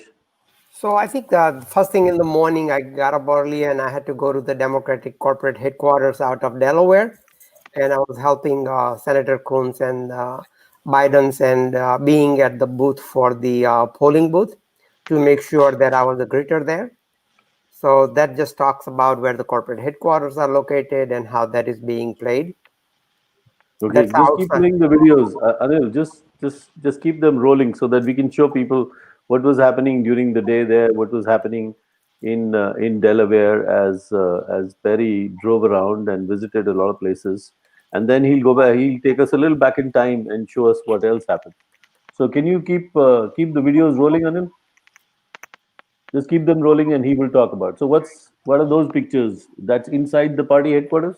That is inside the party headquarters, and as you could see, there are a lot of different literatures there. I've been to these buildings many times, so we have a very good director. He manages the Delaware Democratic Party well, and based on everything you see, there is Biden-Harris's things, and you would see one of their logo there for the their representative as a donkey is their Next video, Anil. Anil, play the next video.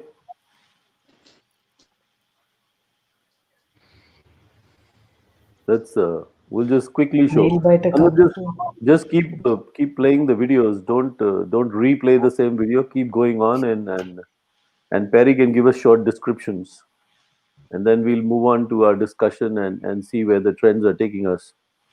So this is nothing more than Delaware representing the donkey as a representative of the Democratic Party. So it's still at the corporate headquarters for the Delaware Democratic Party. So people must know. So people across the different parts of the world must know that Delaware is a donkey representing the party. Otherwise, they get worried. Why did you bring that picture in? It's just a. So I'll give you a little sidebar on that. I was opening up a new hotel, and I had the opportunity to open a non-smoking hotel. And then all the senators and dignitaries were there. And then Senator Carper was there, and he says, looks like all the wallpaper insides are wallpapers are all donkeys, and we don't want any elephants here. So he says, Senator Biden's going to land his Air Force One any moment now. So just to give you a sidebar. So what's this video that we see now? You were at the venue this morning, right? So this is a venue. I'm taking it from above the bridge. So this is a venue that everything is happening. If you could see it, all the cars are being parked, all the media is there. Media is only people that are allowed there. And those that are large media, they are being credentials. Those that are small media, they are all outside in the tent. No one is allowed beside the media. And then just the 200, 300 people that are that special guests, and they would not be arriving until after the victory is being declared. So the parking lot you see at the time I went at lunchtime, it was empty, but it completely got sold out by the time I got there. There was no car parking spaces available. So when do you expect, just generally chit-chatting, when do you expect whichever side the victory or the final results to come in? Is it going to be a long night, maybe going to the next day? I believe it is too difficult to tell at this point with what's going on, but what I could share with you is that is the Biden-Harris, that is the hotel in the back there. That's where everything was being laid out. And Is that the Westin Hotel? That's a Westin Hotel in the back. That's where everybody's staying tonight. Who all are staying there? All the Biden family would be there. Miss Harris is there. Kamala Devi Harris is there. Her family is there. Anu, are you saying something? Yeah, I just got a call that some 60 Republicans are challenging something here and they're asking me to come to help. So I'm going to hop off the call. We expected this. So I was on a standby person to go to help. So I'm going to jump off now. Yeah, you could come back if you get done. Yeah, I'll keep you updated, but I'm still rooting that America will make the right choice. Okay, Anu, thank you so much for taking the time. Thank you. Thank you. Bye-bye. Go ahead, Perry and Anu and Anil. Please keep rolling the videos. We should be finishing up very quickly. So I think another thing I would share with you in the past, the way the election we have seen it. So this is again the Hindu temple that we built about 20 years ago.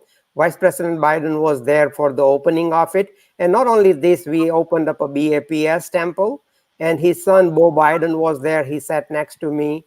And again, Senator Biden at the time came. So you could see that he has contributed from ground zero on building a new temple, helping us in terms of the land acquisitions and everything else. So he's been very crucial. Anytime we also had a prayer there on the day of 9/11, because the day of 9/11, the temple had some issues from some people.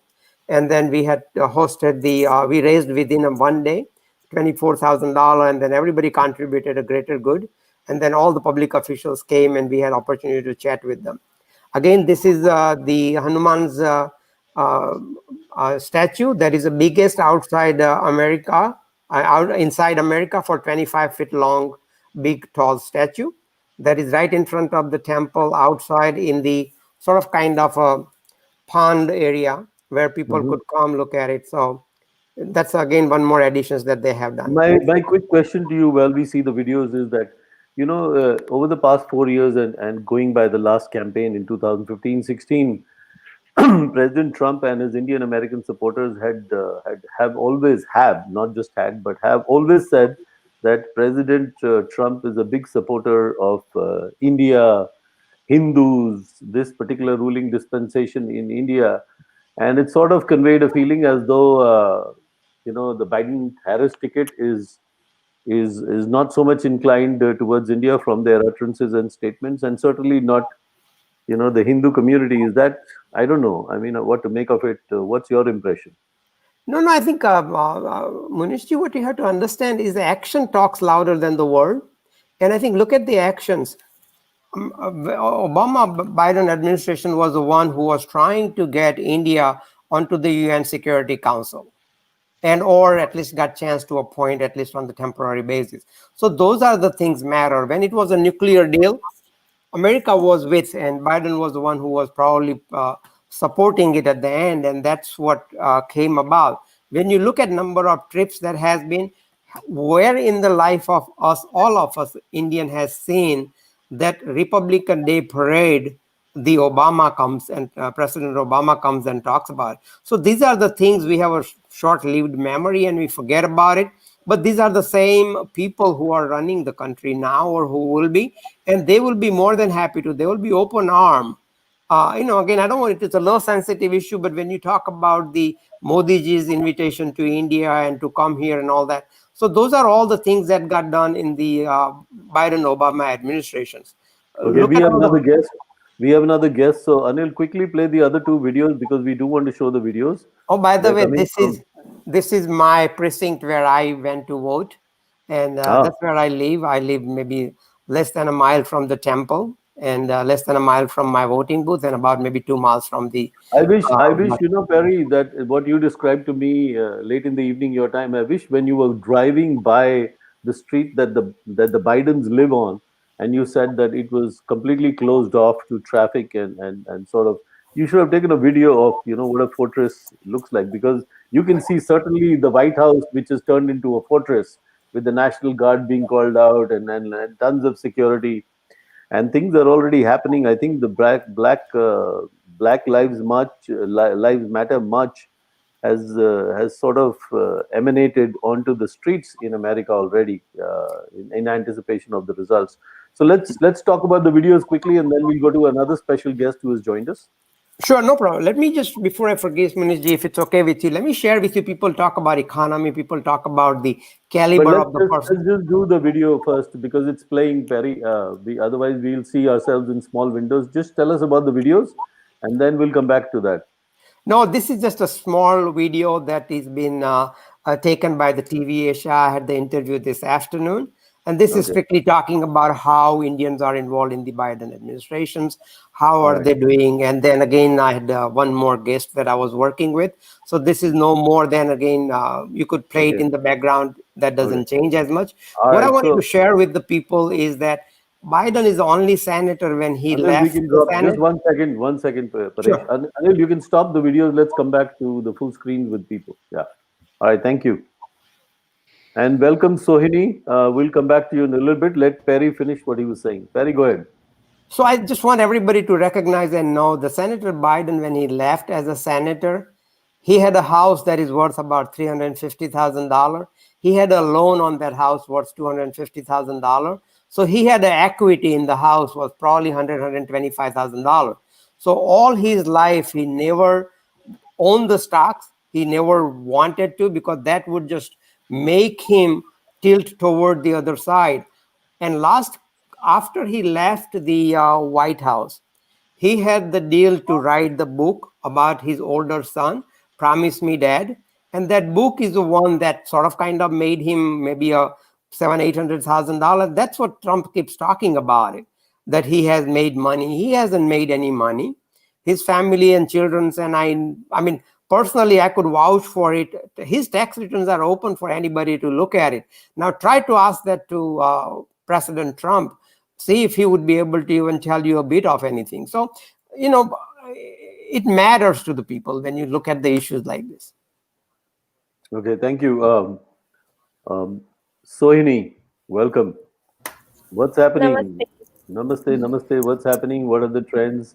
What did you wish for? What are you not seeing, or what are you seeing? Give us your views on what's happening here. Sure. I mean, I think right now it's, we're all glued to our television sets. I'm here in New York City right now, kind of looking through the windows, seeing that everybody is just kind of glued to the same set of channels. I think right now it's really too early to tell. I think we're all still really optimistic and hoping for a good outcome. I've been a part of Hindu Americans for Biden and South Asians for Biden. And so we obviously are, very much praying and hoping that we have success, not only in the presidency race, but in also the Senate and the House. And so I think it's still really too early to tell, but we're still optimistic and very hopeful. So, you said Hindu Americans for Biden. Did, So, Munishji, I just want to update what came from Politico is that Vice President Biden plans to speak at 12:30 a.m. Okay, so it's about 10 minutes from now. Okay, so we should get ready for Yeah, that. yeah. Anil, if you Wants to could speak. just try, get into that video, so that link, so we be ready to stream that if he's going to speak from the venue, right, Perry? He would be speaking from the venue, definitely. Yeah. So Anil, please get ready with that, and in the meantime, complete what you're saying, Sohini, and we'll then listen to what he has to say. Sure. Yeah. So, I mean, I think being a part of these two organizations has been really a wonderful experience because the South Asian voices, the Indian American voices, Bangladeshi, Pakistani, Hindu, Muslim, all of these voices are such an important part of the American community. And I think that, this election for me was the first time I really got involved in campaigning. And so I think that it's been really interesting to see, how we can amplify our voices in this election. And I hope that, regardless of who wins, that, we continue to be active in our community, we continue to go out and vote, and we continue to make sure our voices are heard. So, Hini, if you don't mind, I'll share with you. I think you younger generations are really the lifeblood for us to be in the system. And I see, and I'm so proud that all young generations is stepping up and putting so much effort into these elections. Every time I'm on the call, in the past, I've been doing this for 35 plus years now. And I used to see not that many Indian would get involved, but I'm really, really proud. And you guys are making a big difference. We want you to continue. If there is anything that we could share with you guys, feel free to talk to us. We really want to groom more people, because what happens in the business people, especially my Gujarati community, if they are making money, they think everything is going to be hunky-dory, and they may not need to be as much involved in the politics. But I think it's very important that we have our voice. We are at the table. If you are not at the table, then you'll be on the menu, as they say. So we want to be very careful. Yeah, I definitely agree with that. And I think one thing we need to encourage our young people to do more of is to get involved in politics and to actually run for office. I know it's really scary, but to be able to tell a young person, a young adult, a student that, we are a very strong community and we will support you when you run for an office, I think that's very powerful. And I think to all the young people who are watching, I would definitely encourage you to get more involved in politics.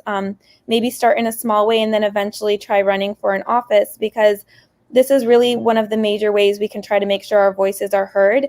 And I think all of the older generations and young people should also go and rally and help support these kinds of candidates that are running. And I think that it will change the dynamic. Like right now, we see a lot of young people that are encouraged to go into the stereotypic fields of engineering, legal, doctor, those kinds of roles, but we don't really encourage our young people to get involved in politics in the way that we should. So I definitely think that it's important for us to get involved and us to show that support to all of our Indian American and Hindu American young people. I'm proud of you guys. Thank you. I'm getting a comment online. I mean, we get comments from everybody, and people are free to comment. There's somebody here who from New Delhi says that they're enjoying the live telecast, but don't agree with Perry and Anu. The Trump-Modi combination is good for India. Hope both win. I mean, I don't know where Mr. Modi is running for elections here, but he's talking about President Trump. Don't comment on it, Anu. I mean, hold your horses. Wait. First of all, give us more trends. Do you see any more trends on Fox, on other television channels there? Because Reuters seem to be stuck on something, and AP's we can't see much on AP. PG, do you see? What do you see? Fox is holding steady, 227 for Biden, 210 for Trump. Politico is 222 for Biden, 145 for President Trump. So Fox is giving 210 to Trump. So I guess they're projecting way ahead. But anyway, I mean, I mean, it's a close race. One didn't predict this to be that close a race. Like I said, some of my journalist friends in India had said tsunami either way, either Biden or Trump, and I didn't want to believe that for sure. Knowing America and having lived there for 33 years, what's the big difference? Let me come back to you because you do bring in fresh blood, and maybe Venkat wants to quiz you a little bit on that, Soini. But Hindu Americans for Biden, was this sort of an after reaction to Hindus for Trump? I mean, No, it wasn't actually. It was an idea that actually you had Priya Radhakrishnan and I on earlier, and so her and I actually had thought about trying to do a Hindus for Trump for a while, and I think the same idea was coming from several other places, including Vinay ji and Murli ji. So I think this idea was coming from a lot of different places, and we just got together and decided to put something together. I know that a lot of people make comparisons with the Hindus supporting Trump, and they're saying, oh, this Hindus Americans for Biden is a lot smaller, but we also just had a very brief amount of time to pull together a team of really dedicated volunteers and a lot of supporters. I know the Hindus for Trump group has been around for 4+ years now, so they're a little bit more organized in that sense. But I think the thought came together not as a reaction, but because we proactively wanted to show our support for President Biden and hopefully Vice President Kamala Harris. So it was definitely a thought of our own. okay, but I mean, this is your first election, you said, right? This is the first time you're participating in a big way in an election. And Hindus for Biden. I mean, when you went around, did you see any reaction from people talking about what Biden and Harris were publicly posturing and putting out on India and Hindus and Kashmir, or you didn't find anything? You were only appealing to the classic democratic community, so there was no response, no reaction, just follow the herd. No, I think that both Kamala Harris and Joe Biden have both shown that they are a friend to Indians as well as Hindus. I actually was able to attend the Diwali that was held in the White House when Obama was president. So I think Joe Biden also had been at one of the Diwali celebrations. I mean, they tweet out to the Hindu community very frequently, not just during the election, but even prior to that. And I think that in general, we've seen a lot of, friendly policy towards India and to Hindus as well. And obviously, Hindus can be in all the different countries, not just India. So I want to make sure that we point that out. But I think it's not just us supporting Joe Biden. I think him and Kamala Harris both are very supportive of the Hindu community as well. Okay. There's a little bit of movement now, just to mention it, because we were tracking Reuters.com earlier, and there's a little bit of a movement. Reuters.com shows 205 Biden, 136 Trump, and I believe they're taking into account the results, pretty much the done states and not so much the trend states. And finally, on at least Reuters.com, and I don't know what else you see there, Priya and PG, but on Reuters.com, I see finally for the first time former Vice President Biden showing 59.64 million votes, popular votes, and being ahead of President Trump by almost 1.4 million votes, because President Trump seems to be having 58. Vice President had got, no, sorry, I didn't mean to interrupt, but the Vice President had caught on the popular vote, maybe, after maybe 45 minutes of our discussion that we were into discussion. So he had already caught up with it. It's just to see, where we are with the electoral votes. That's important. With that, Politico is showing 223 for Vice President Biden right now and 144 for President Trump. Okay. And then we have a minute. Sorry, go ahead, Priya. You complete what you said.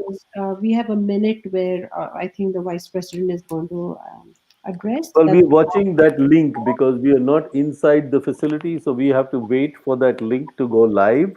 Okay. And when that link goes live, we can bring that on. Or if for some reason they have any technical glitches which can happen inside that big fortress that they have created for Vice President Biden, then we will just refer to whatever he's talking. So all of you might actually chime into that link and keep it going on your cell phones, so that you can keep listening to him and we can keep talking, just in case. Just in case we have the ability to bring on another window with the live signal, but just in case, I think you should just keep your cell phones on and tuned, or your TV sets.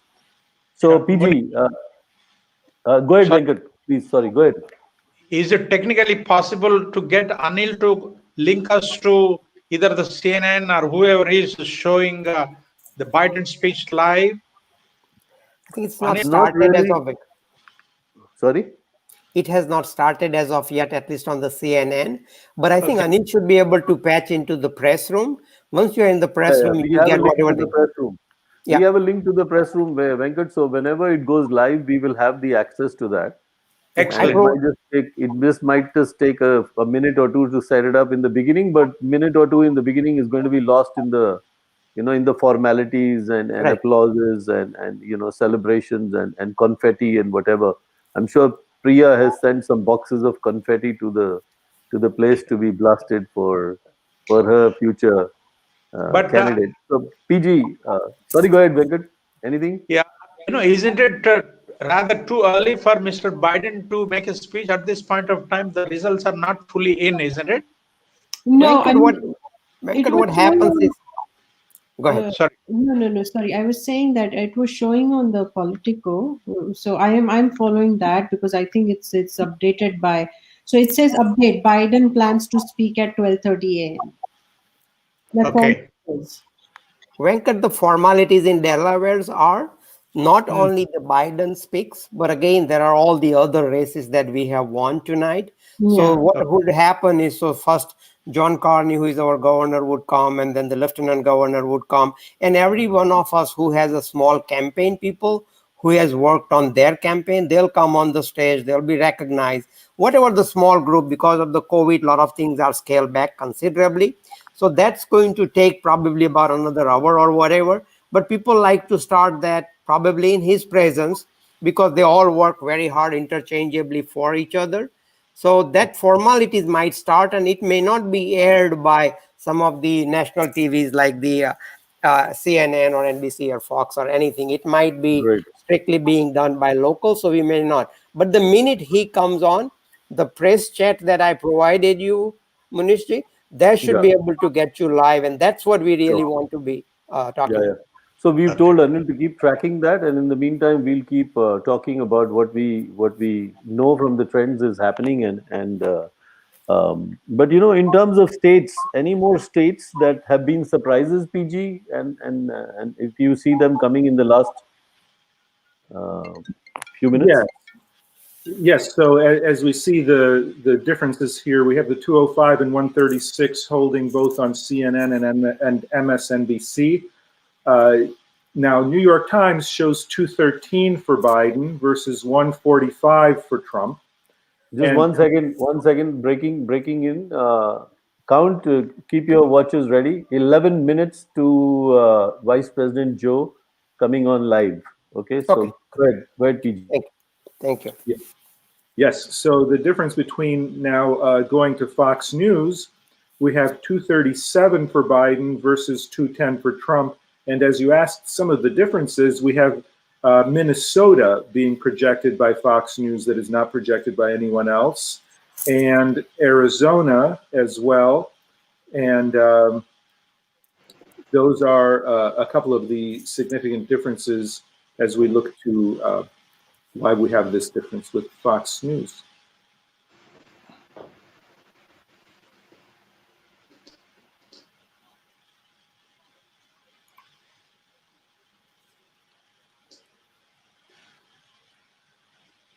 Okay, I can see Priya smiling. Share the reason for your smile, Priya. Unmute and tell us.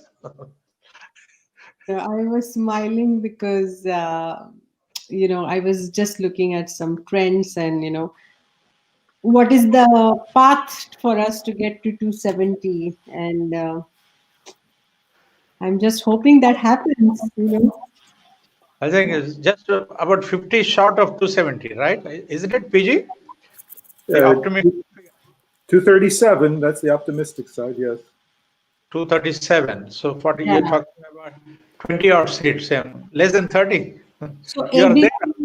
So ABC, actually, I'm on the ABC. I'm looking, my TV is on, and ABC is right now has shown 205 Biden, Vice President Biden, and President Trump is 136. So, but some of the key states are yet not counted. So we'll see how it goes. What I want to know is that the figures all these channels are showing, are the leads or confirmed wins? In India, normally what they do is they keep showing leads, and when people have actually won particular seats, then they show them separately. What exactly is going on American TV channels? What the figures you are seeing, are they leads or confirmed wins? So Venkat, let me explain you if it's okay with, and anybody is welcome to jump in. The way the election results in America works is there are multiple, maybe 8 or 10 different factors before any channel predicts, and they all have their independent bias. But leaving that all aside, they look at the exit poll, they'll look at the previous poll, they'll look at the last election, how it turned out to be. They then specifically nail down to the counties that where the county was previously, where they are expecting to go this time.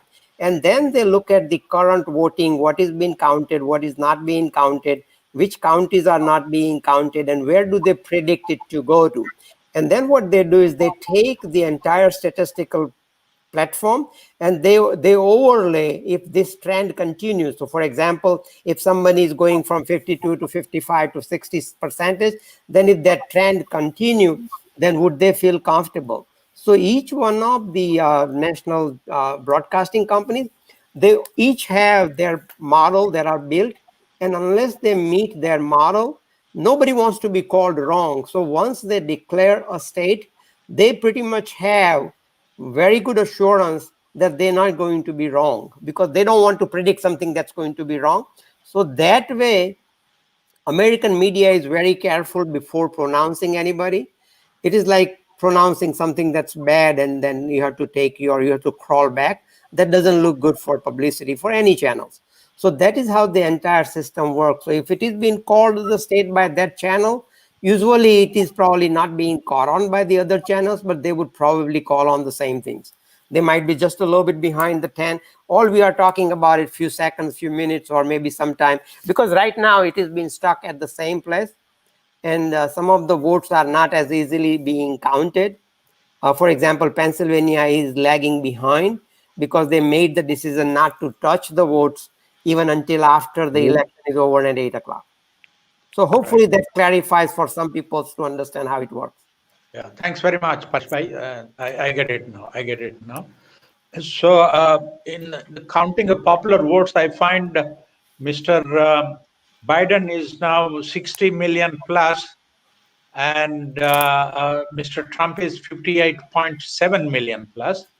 So that's now Mr. Biden has overtaken Mr. Trump in the popular vote segment for maybe past hour and a half, I think.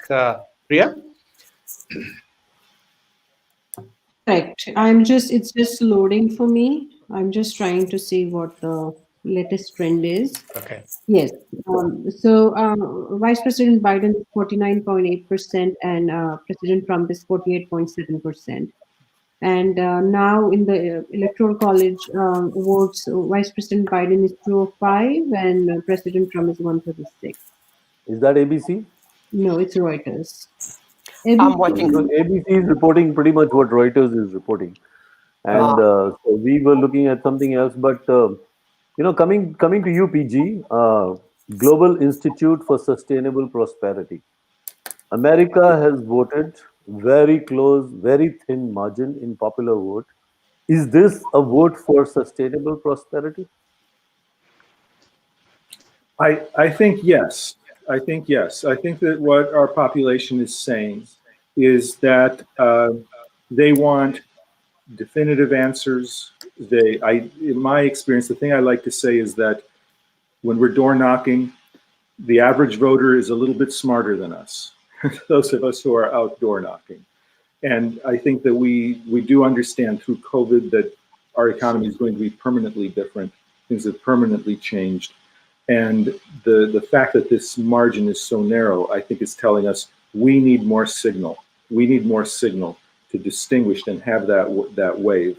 And I think if Vice President Biden gets in, I think we should take that as a mandate to go big, as we say. And CNN just updated. That's one of the more conservative ones. It is now 215. That had been stuck at 205. It is now 215. Yeah. 215 and Biden, and then how much for Trump? 136. So Politico updated it for Vice President Biden, it is 223, and for President Trump is 174. So President 174. Yeah, 174. So he caught up a lot in between. Yeah. Yeah, so that's what I was saying, that the race is very close. It's been very close. No matter what we think and say and predict and project, etc., the people are voting. Right? It's the people's mandate. And the people have voted their minds despite whatever has been said and done, COVID, economy, many, many factors go into play. It's not just us. We are in some way prophesizing, analyzing, etc., etc. But the voter on the ground is the voter on the ground. Let me come to this young lady here, Sohini Sarkar. Sohini, your first election, young America goes to vote at a very critical, very difficult, very important time in the history of America and the world. What are the factors that you came across when people spoke to you? Forget this, just take a little bit of a segue from the Hindu for Biden. But as a young voter, what are the critical aspects that people were talking to you about? Sure. I think, well, first of all, I think the reason why a lot of young people decided to get more involved in politics this election is because I think in the last election in 2016, people kind of just thought that other people would take care of things for them. And it was a big wake-up call for all of us. We all realized that, just going out and voting isn't going to be enough. I think that was incredible. We are live now. Anil, can we get video, audio? Why are we not getting audio?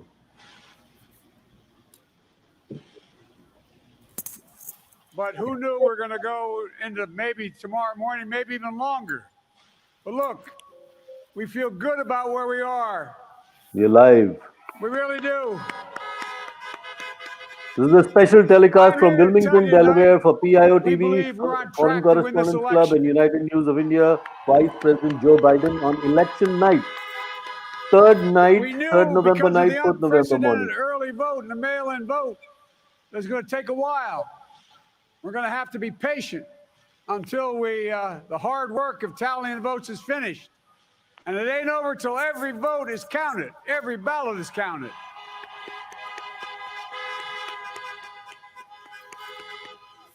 But we're feeling good. We're feeling good about where we are. We believe one of the nets has suggested we've already won Arizona, but we're confident about Arizona. That's a turnaround. We also just called it for Minnesota, and we're still in the game in Georgia, although that's not one we expected.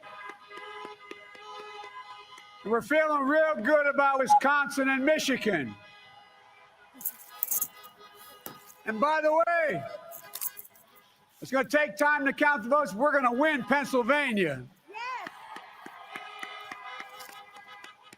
Yes. But talking to folks in Philly, Allegheny County, Scranton, and they're really encouraged by the turnout and what they see. Look, we could know the results as early as tomorrow morning, but it may take a little longer. As I've said all along, it's not my place or Donald Trump's place to declare who's won this election. That's the decision of the American people. But I'm optimistic about this outcome.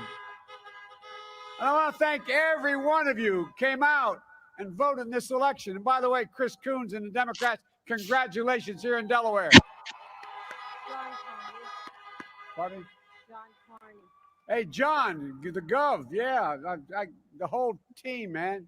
You've done a great job. I'm grateful to the poll workers, to our volunteers, our canvassers, everyone who participated in this democratic process. And I'm grateful to all my supporters here in Delaware and all across the nation. Thank you, thank you, thank you. And folks, you heard me say it before. Every time I walk out of my grandpa's house up in Scranton, he'd yell, Joey, keep the faith. And my grandma, when she was alive, yelled, no, Joey, spread it.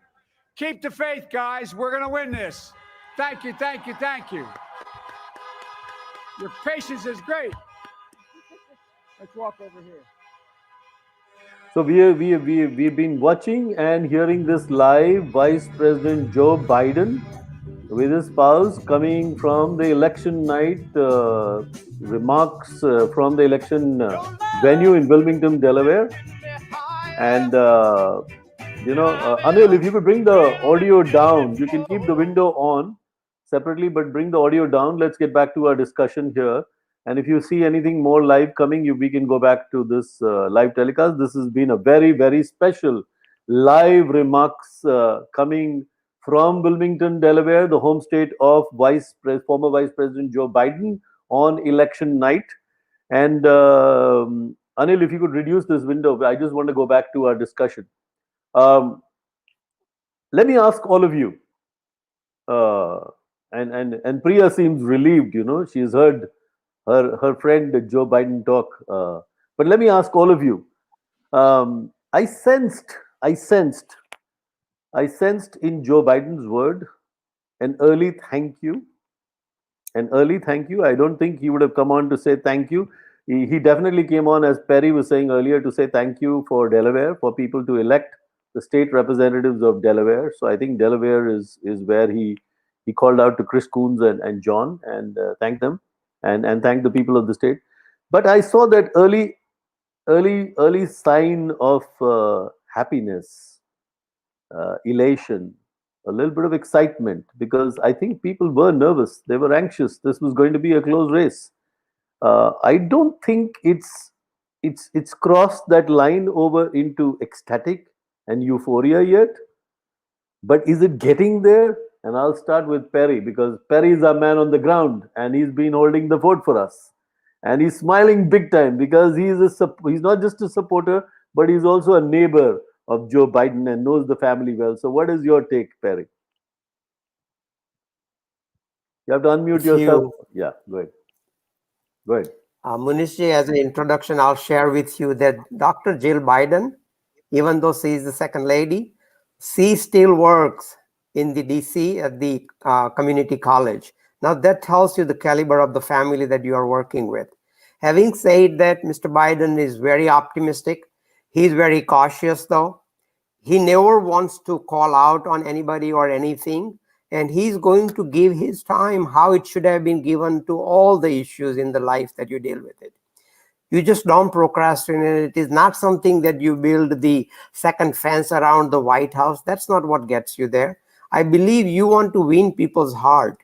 And that's what you saw him doing it.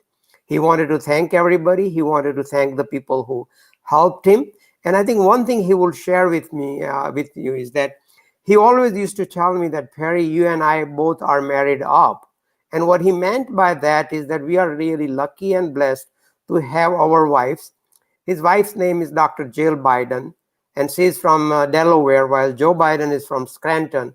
I happen to have a daughter-in-law who is Dr. Jill, and she's from Scranton, and my son is from Delaware. So you could see a lot of commonalities.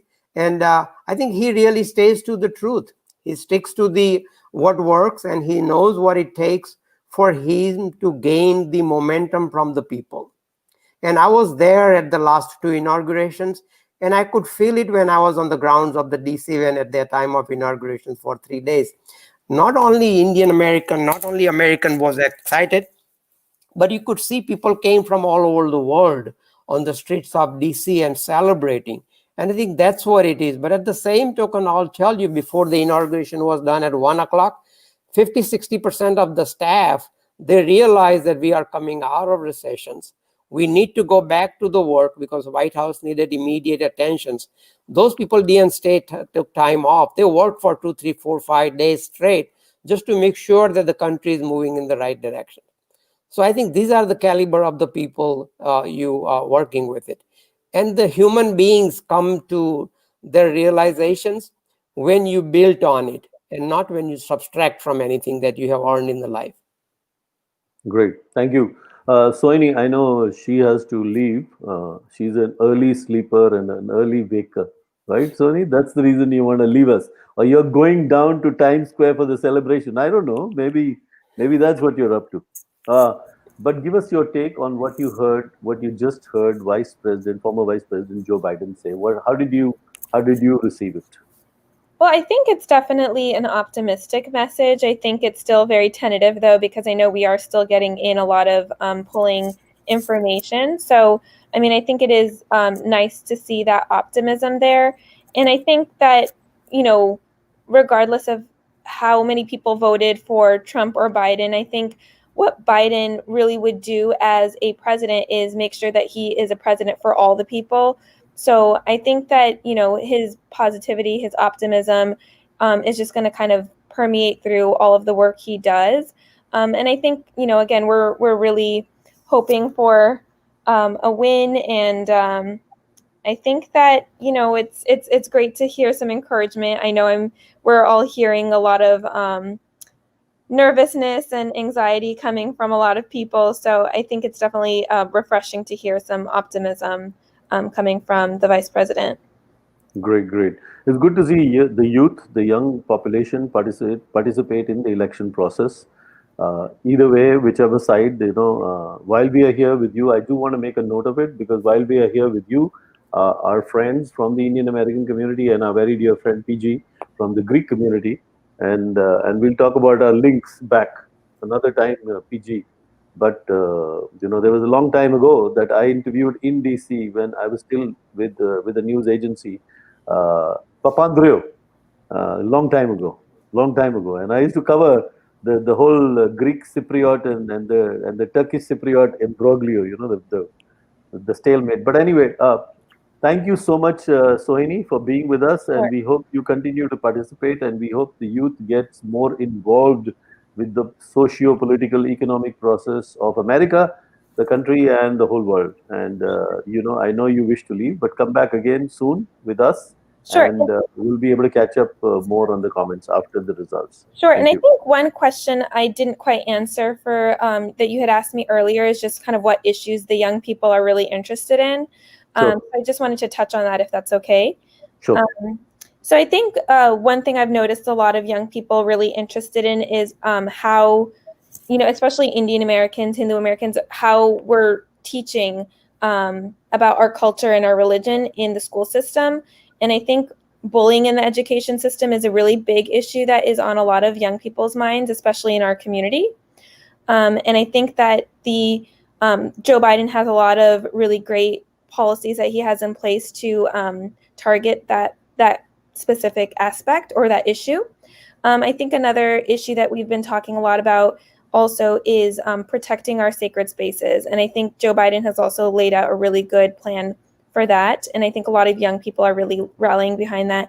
And then, of course, there's always other issues that young people are interested in that include the environment and such. But just to, leave off with one thing, I think, Joe Biden is obviously a much older candidate, but I think the young people are really rallying behind him because he has a really strong love for his country and his family. And I think that really shines through in his message, as well as all of the speeches he's given so far. So I think, we're really, really hoping for a strong win today.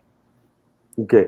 Before you leave, Sohini, I just want to put a footnote to what you said. And somebody who's been an Indian American, I myself, and I've been there for 33 years. I've had 2 children born in the US. And I can tell you something that America must gear up to putting into its education curriculum the stories of all of the various diversity of immigrants that it has collected, through hundreds of years from different parts of the world. And every story must be told, because to a large extent, America is unaware, of even the societies, the communities that live within America.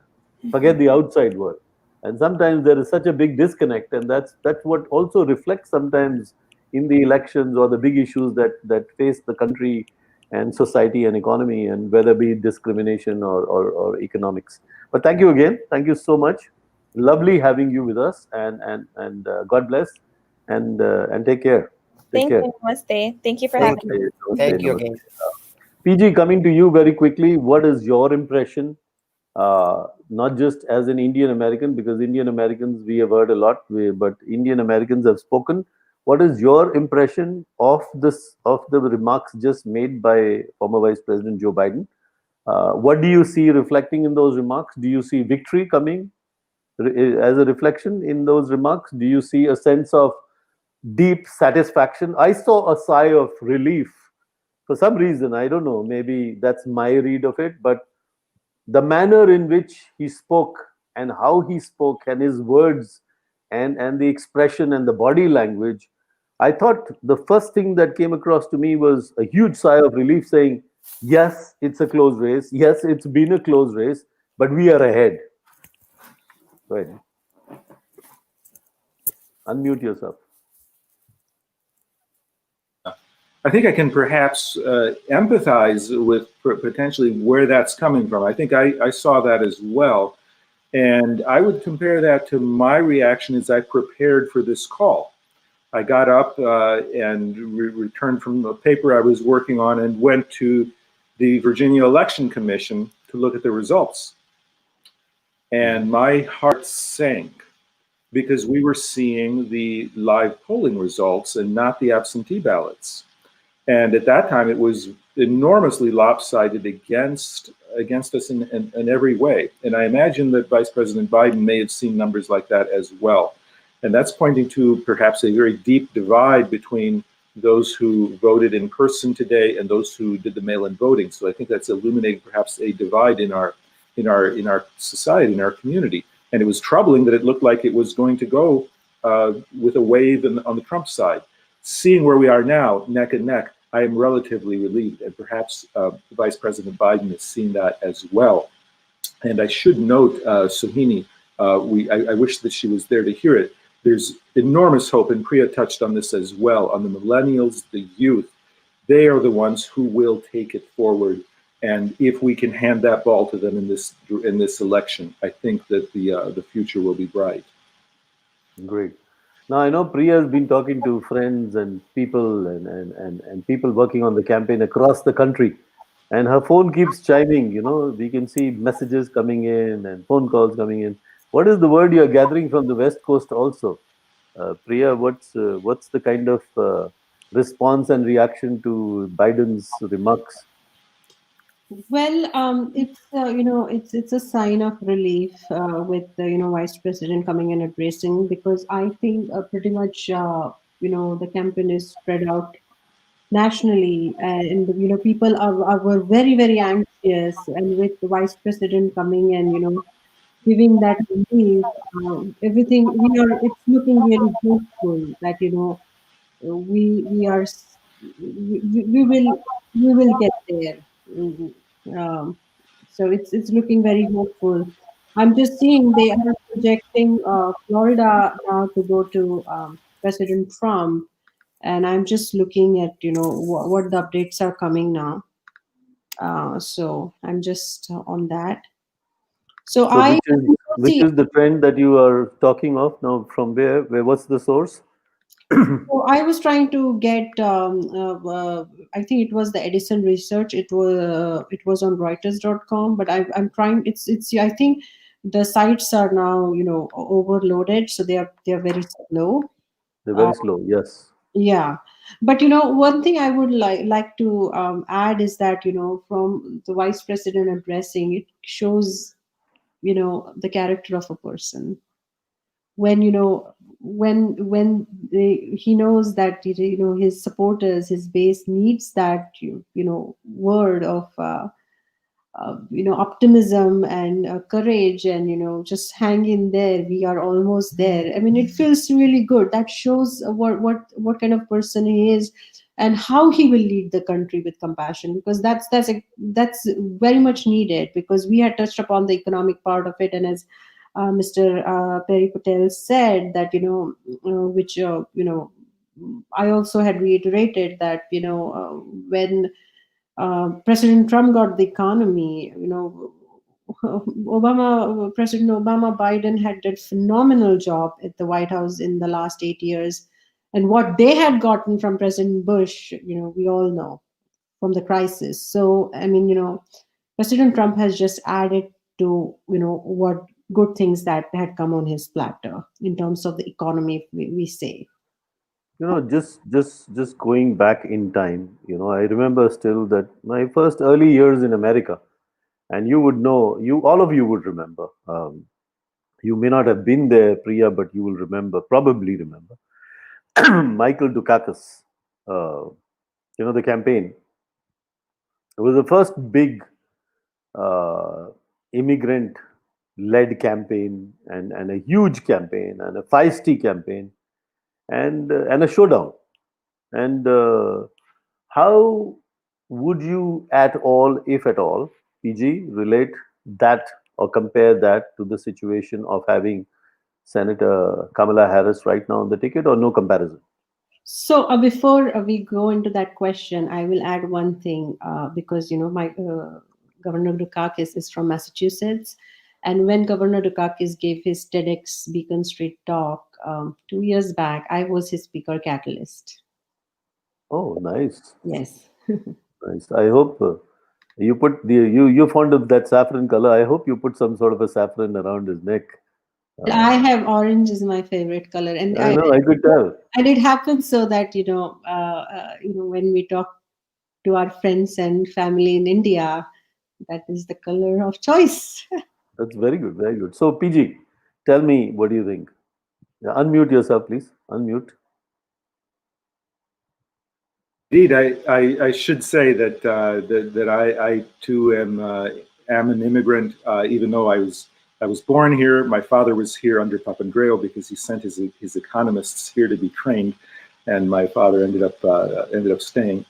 Came back in the 60s, but English is my second language. I learned English when I was 7, so I grew up outside of here. So I really share the first generation immigrant experience in that sense, and in our household, being in Iowa, where we were, for those of you who know the United States, it's a very not very heterogeneous area. So we were very much separate, and to see the Dukakis campaign was heartening. We did feel, as Priya has said, a sense of inclusion, a sense of possibility. Even though I had been a supporter of the Jesse Jackson campaign as a very young college student, that's certainly connected with my brothers and sisters. And I think that those pathways, now having come to the South for the first time here in Virginia, and appreciating the nature of white supremacy and the terrible burdens that, as we were saying, are even written out of our history, are the populations that were first here in this country and that built this country, enslaved African Americans, the people who are most so Americans of the people who came. Seeing that inclusion, seeing those pathways, that you don't have to be connected, that you don't have to have those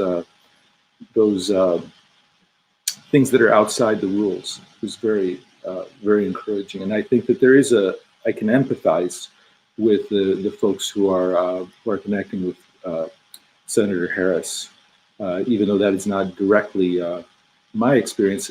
We share the immigrant experience, and definitely have been very close to many Indian friends, of course. And I'm so honored, by the way, to be here sitting in community with us. It takes me back to grad school, takes me back to everywhere I felt home. Yeah, it takes me back to civilizations, man. The Greeks and Indians have been together for civilizations. Venkat could talk about that. But listen, very quickly, in the trends that you see so far, in whatever's out there that we are watching from various news or research sites giving us the results of the states, both from the popular vote as well as the electoral vote. Again, let me ask you this. This is not a question because she is of Indian American descent, but simply because she is the first first, sort of Indian American, first black woman, first woman of color to be on the ticket. How much of a difference she has made? I'm asking you again, guys. How much of a difference she has made to the numbers that we see for the Democratic Party? I'll start with Perry. Perry, short answers. You have to unmute yourself. Unmute, please.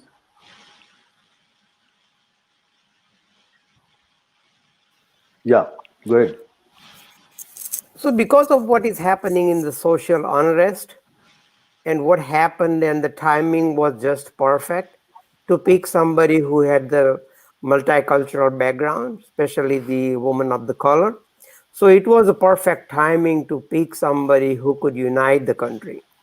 Now, sure, is this dollar for dollar conversion in terms of the votes? Maybe, maybe not, but I believe this is a path to get the woman to be the president of the United States. And I think that path got sort of kind of cleared now. So based on those two things, I believe it was the right choice, and I think it did add something to the ticket.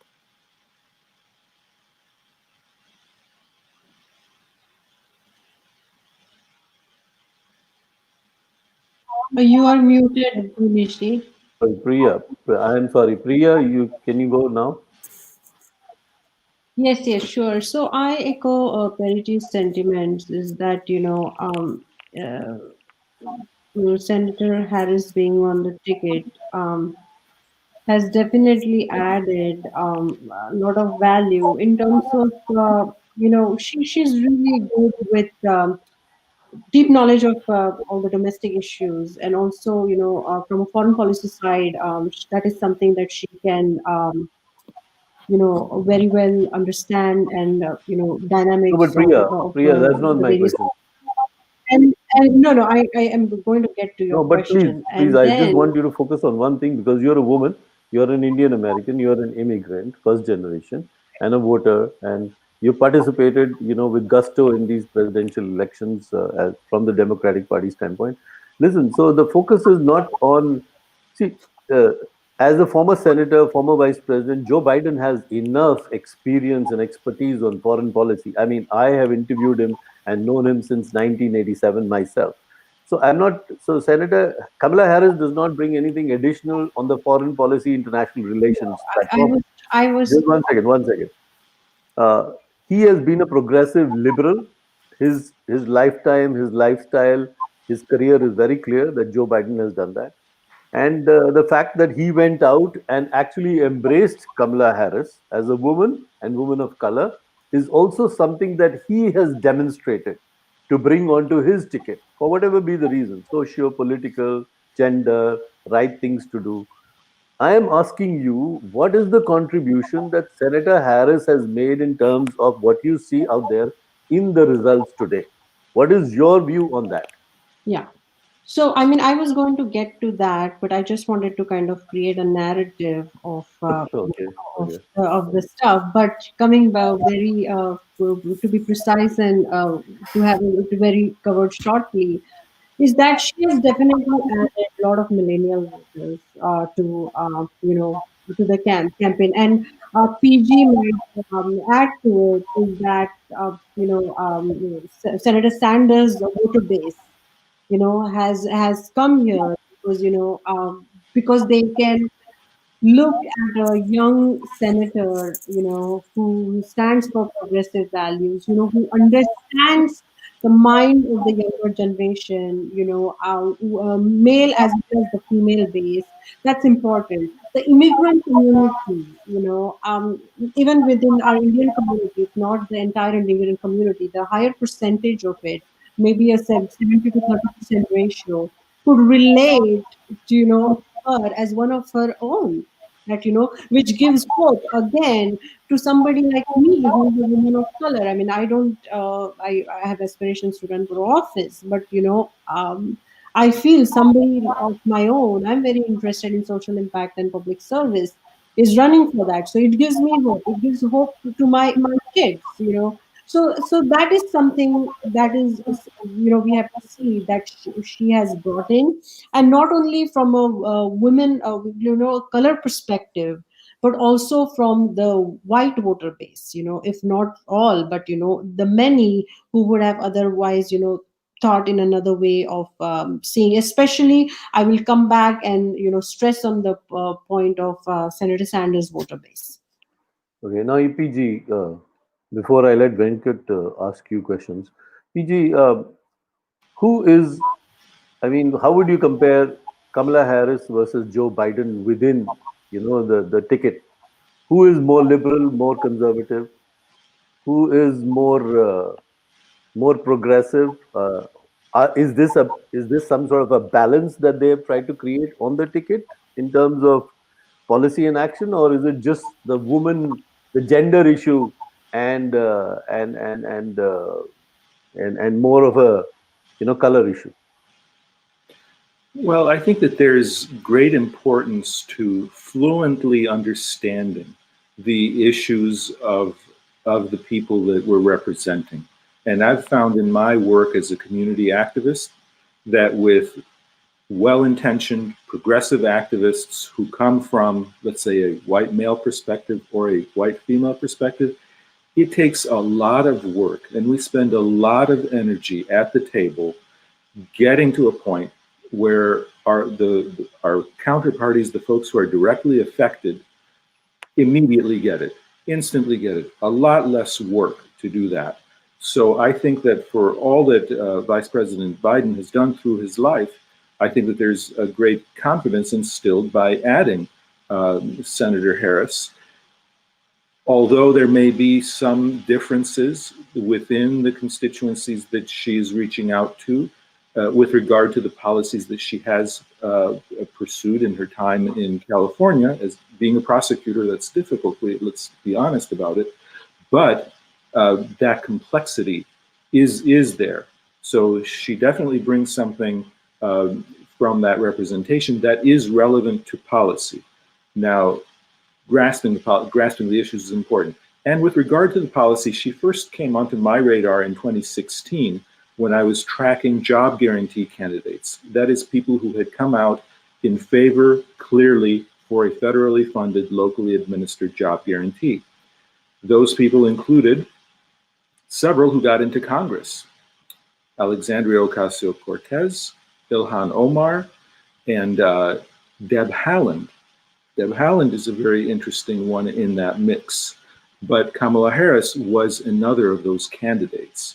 And that was a bold step to take at that time. That was a step reflecting, I think, a deep understanding of the constituencies that were brought to Senator Sanders, for example, that he wasn't necessarily given credit for.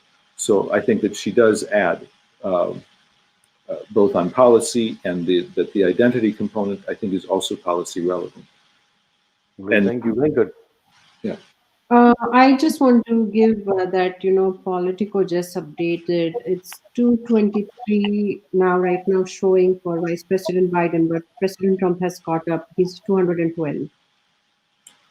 So it continues to be a very tight race. And Politico, you just quoted, is showing 223 electoral votes for former Vice President Biden, Democratic Party, and 212 for President Donald Trump, Republican Party. Very, very, very close race. I have been saying it will be a very close race. I think some of you had admitted to it being a very close race. We saw a great reflection through that heaved sigh of relief from former President Joe Biden, showing at least a trend towards victory. I think that was a big one coming from him. And I would ask Venkat, Venkat, you had almost, based on what you were reading, what you were talking to people about, you had almost said that things were a writing on the wall for former Vice President Joe Biden. Are you still thinking it is writing on the wall? And then you might want to talk to Perry and others about it. Well, I still think that Biden will make it. And to talk about Kamala Harris, you see, given that Trump was trying to dismiss Biden's candidature by calling him Sleepy Joey, Old Joey, and all that. And Trump 74, Biden 78, and Kamala Harris is 56. If you remember, Obama was a young person when he sought the Democratic ticket, and he went for Biden as his vice presidential candidate because he needed somebody with that kind of experience. So I think this is looking into the future. A generational change was required for the Democratic Party, and Kamala Harris has been doing a good job in California and as a senator. I think it is, handing over to a younger generation the leadership of the Democratic Party. That is how I would look at Biden's decision to pick Kamala Harris as vice presidential candidate.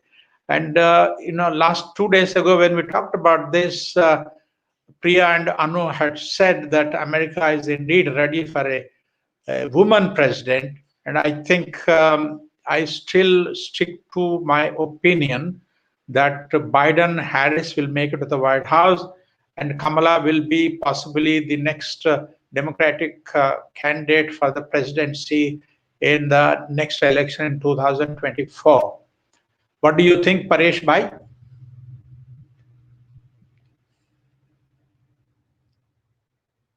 Unmute. Everything we know.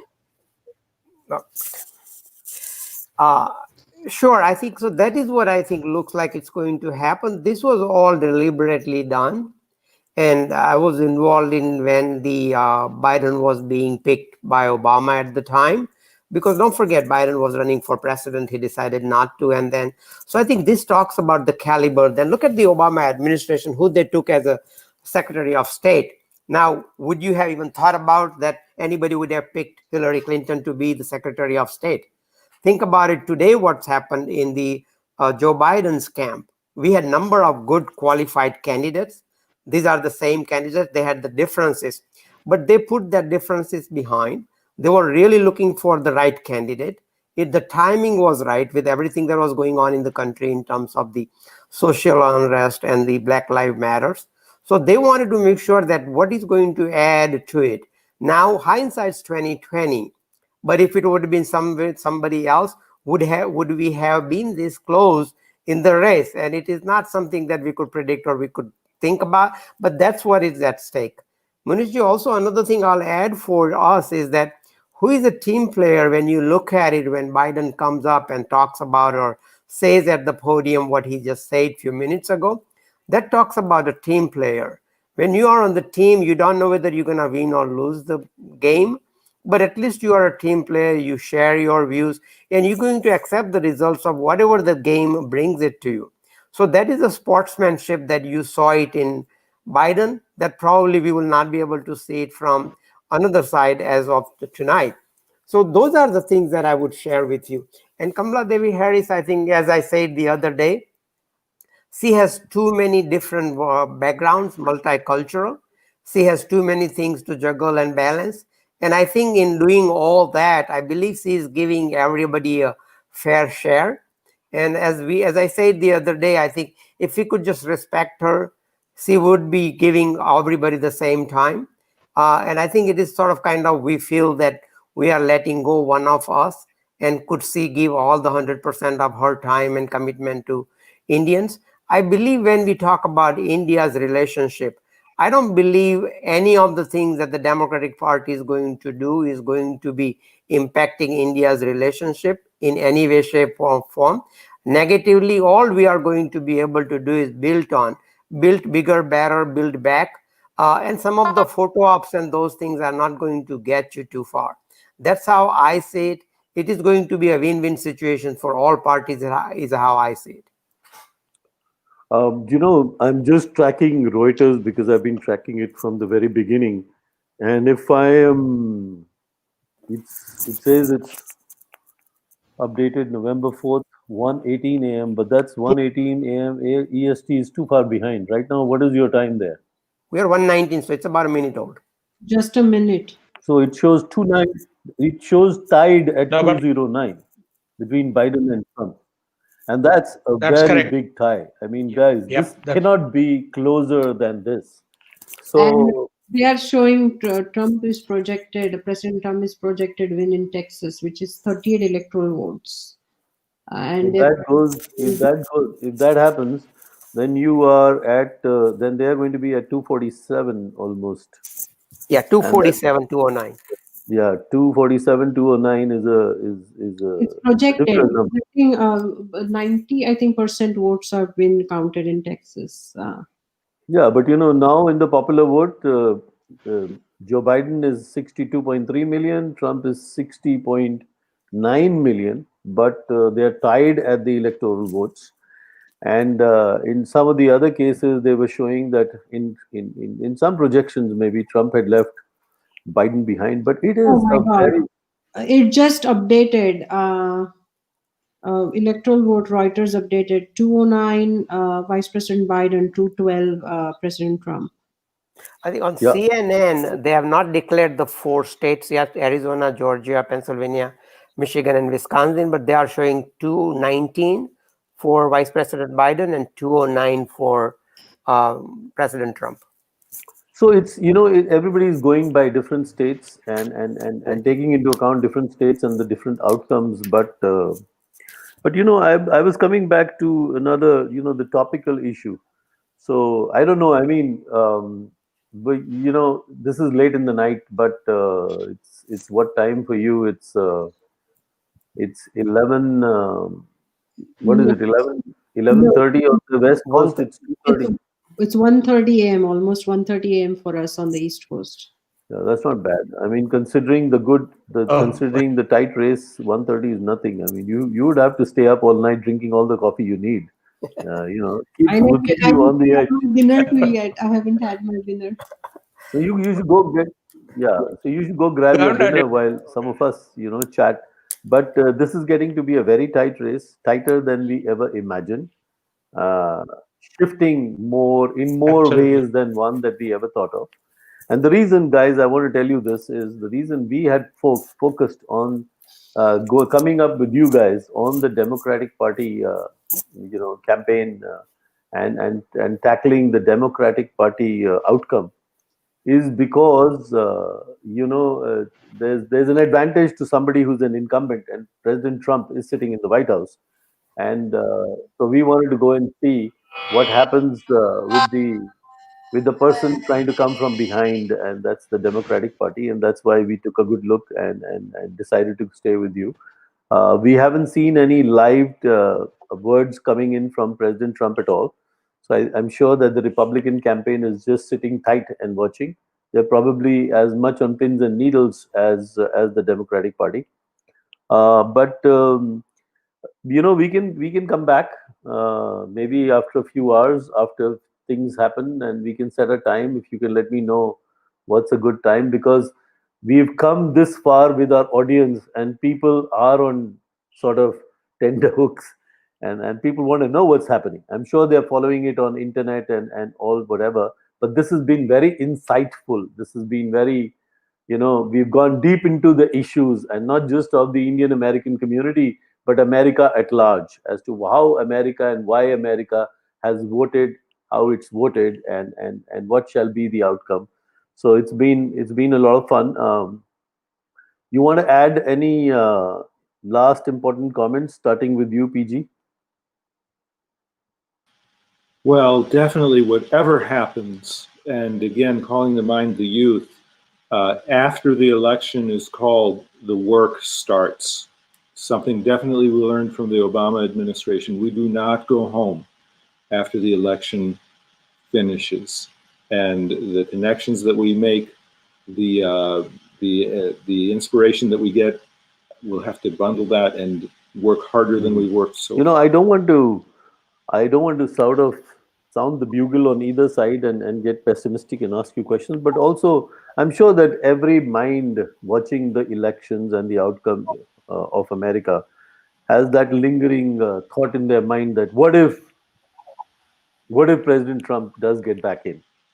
And what happens to the Democratic? I'm not going to postulate or assume what happens to him and what he does. That's his story.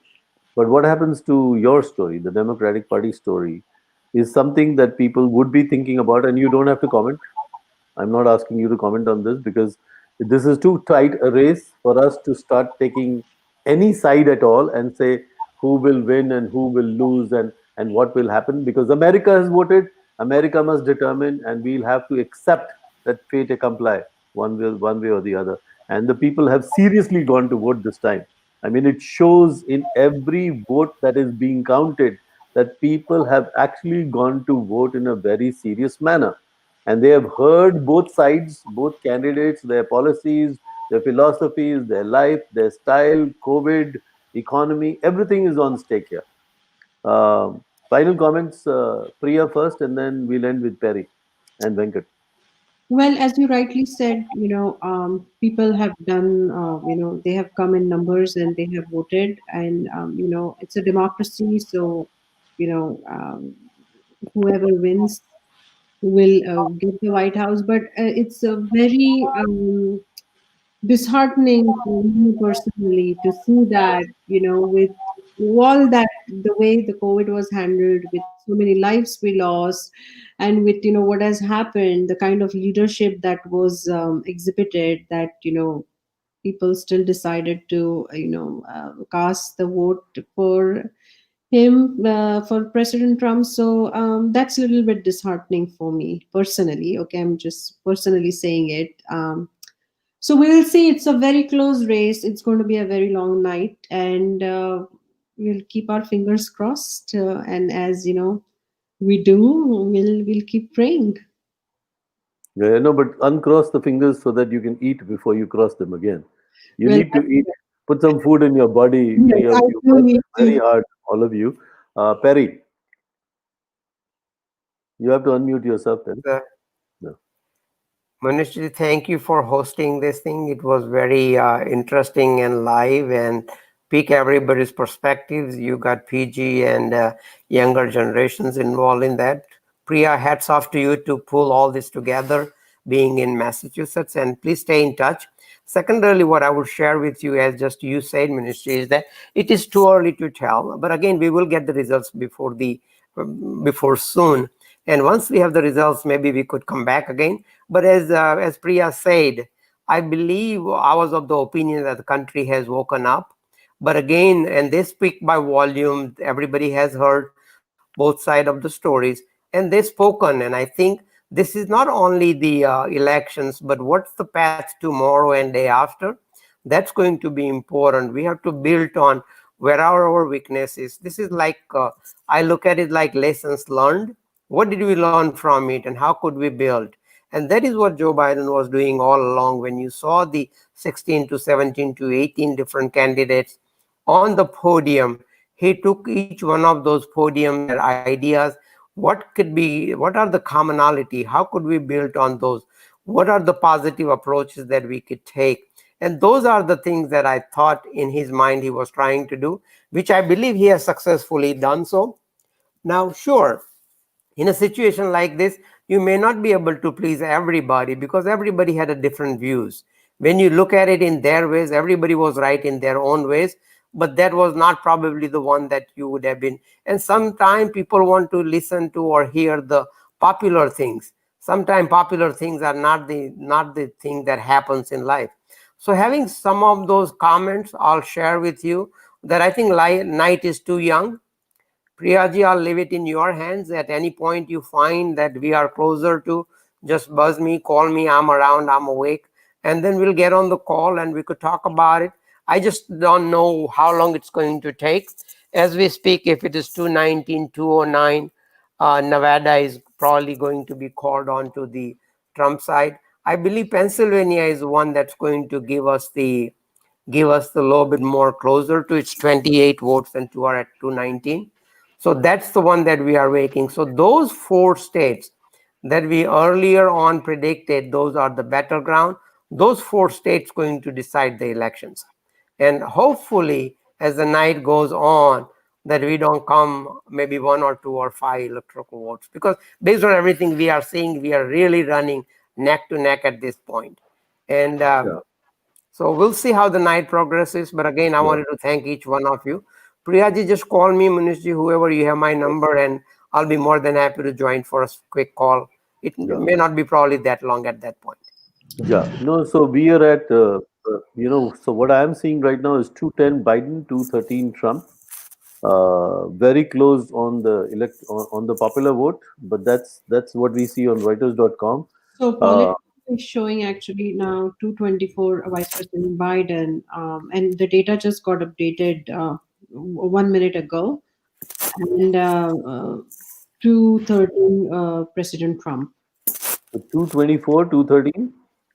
Yeah, 224 Vice President Biden and President Trump 213. And this is from Politico, right? Right.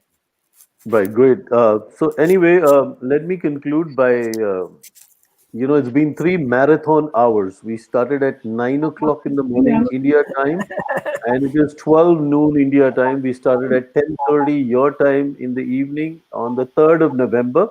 You've crossed the date line into 4th of November. So congratulations, all 3 of you and the other 3 who joined us.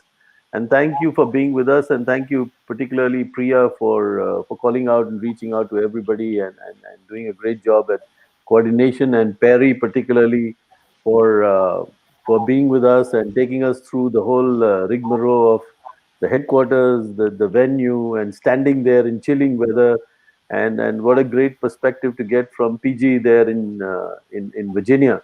I still remember my drive through the beautiful Shenandoah Valley. I have lived in Maryland all over the place, from Kensington to Bowie.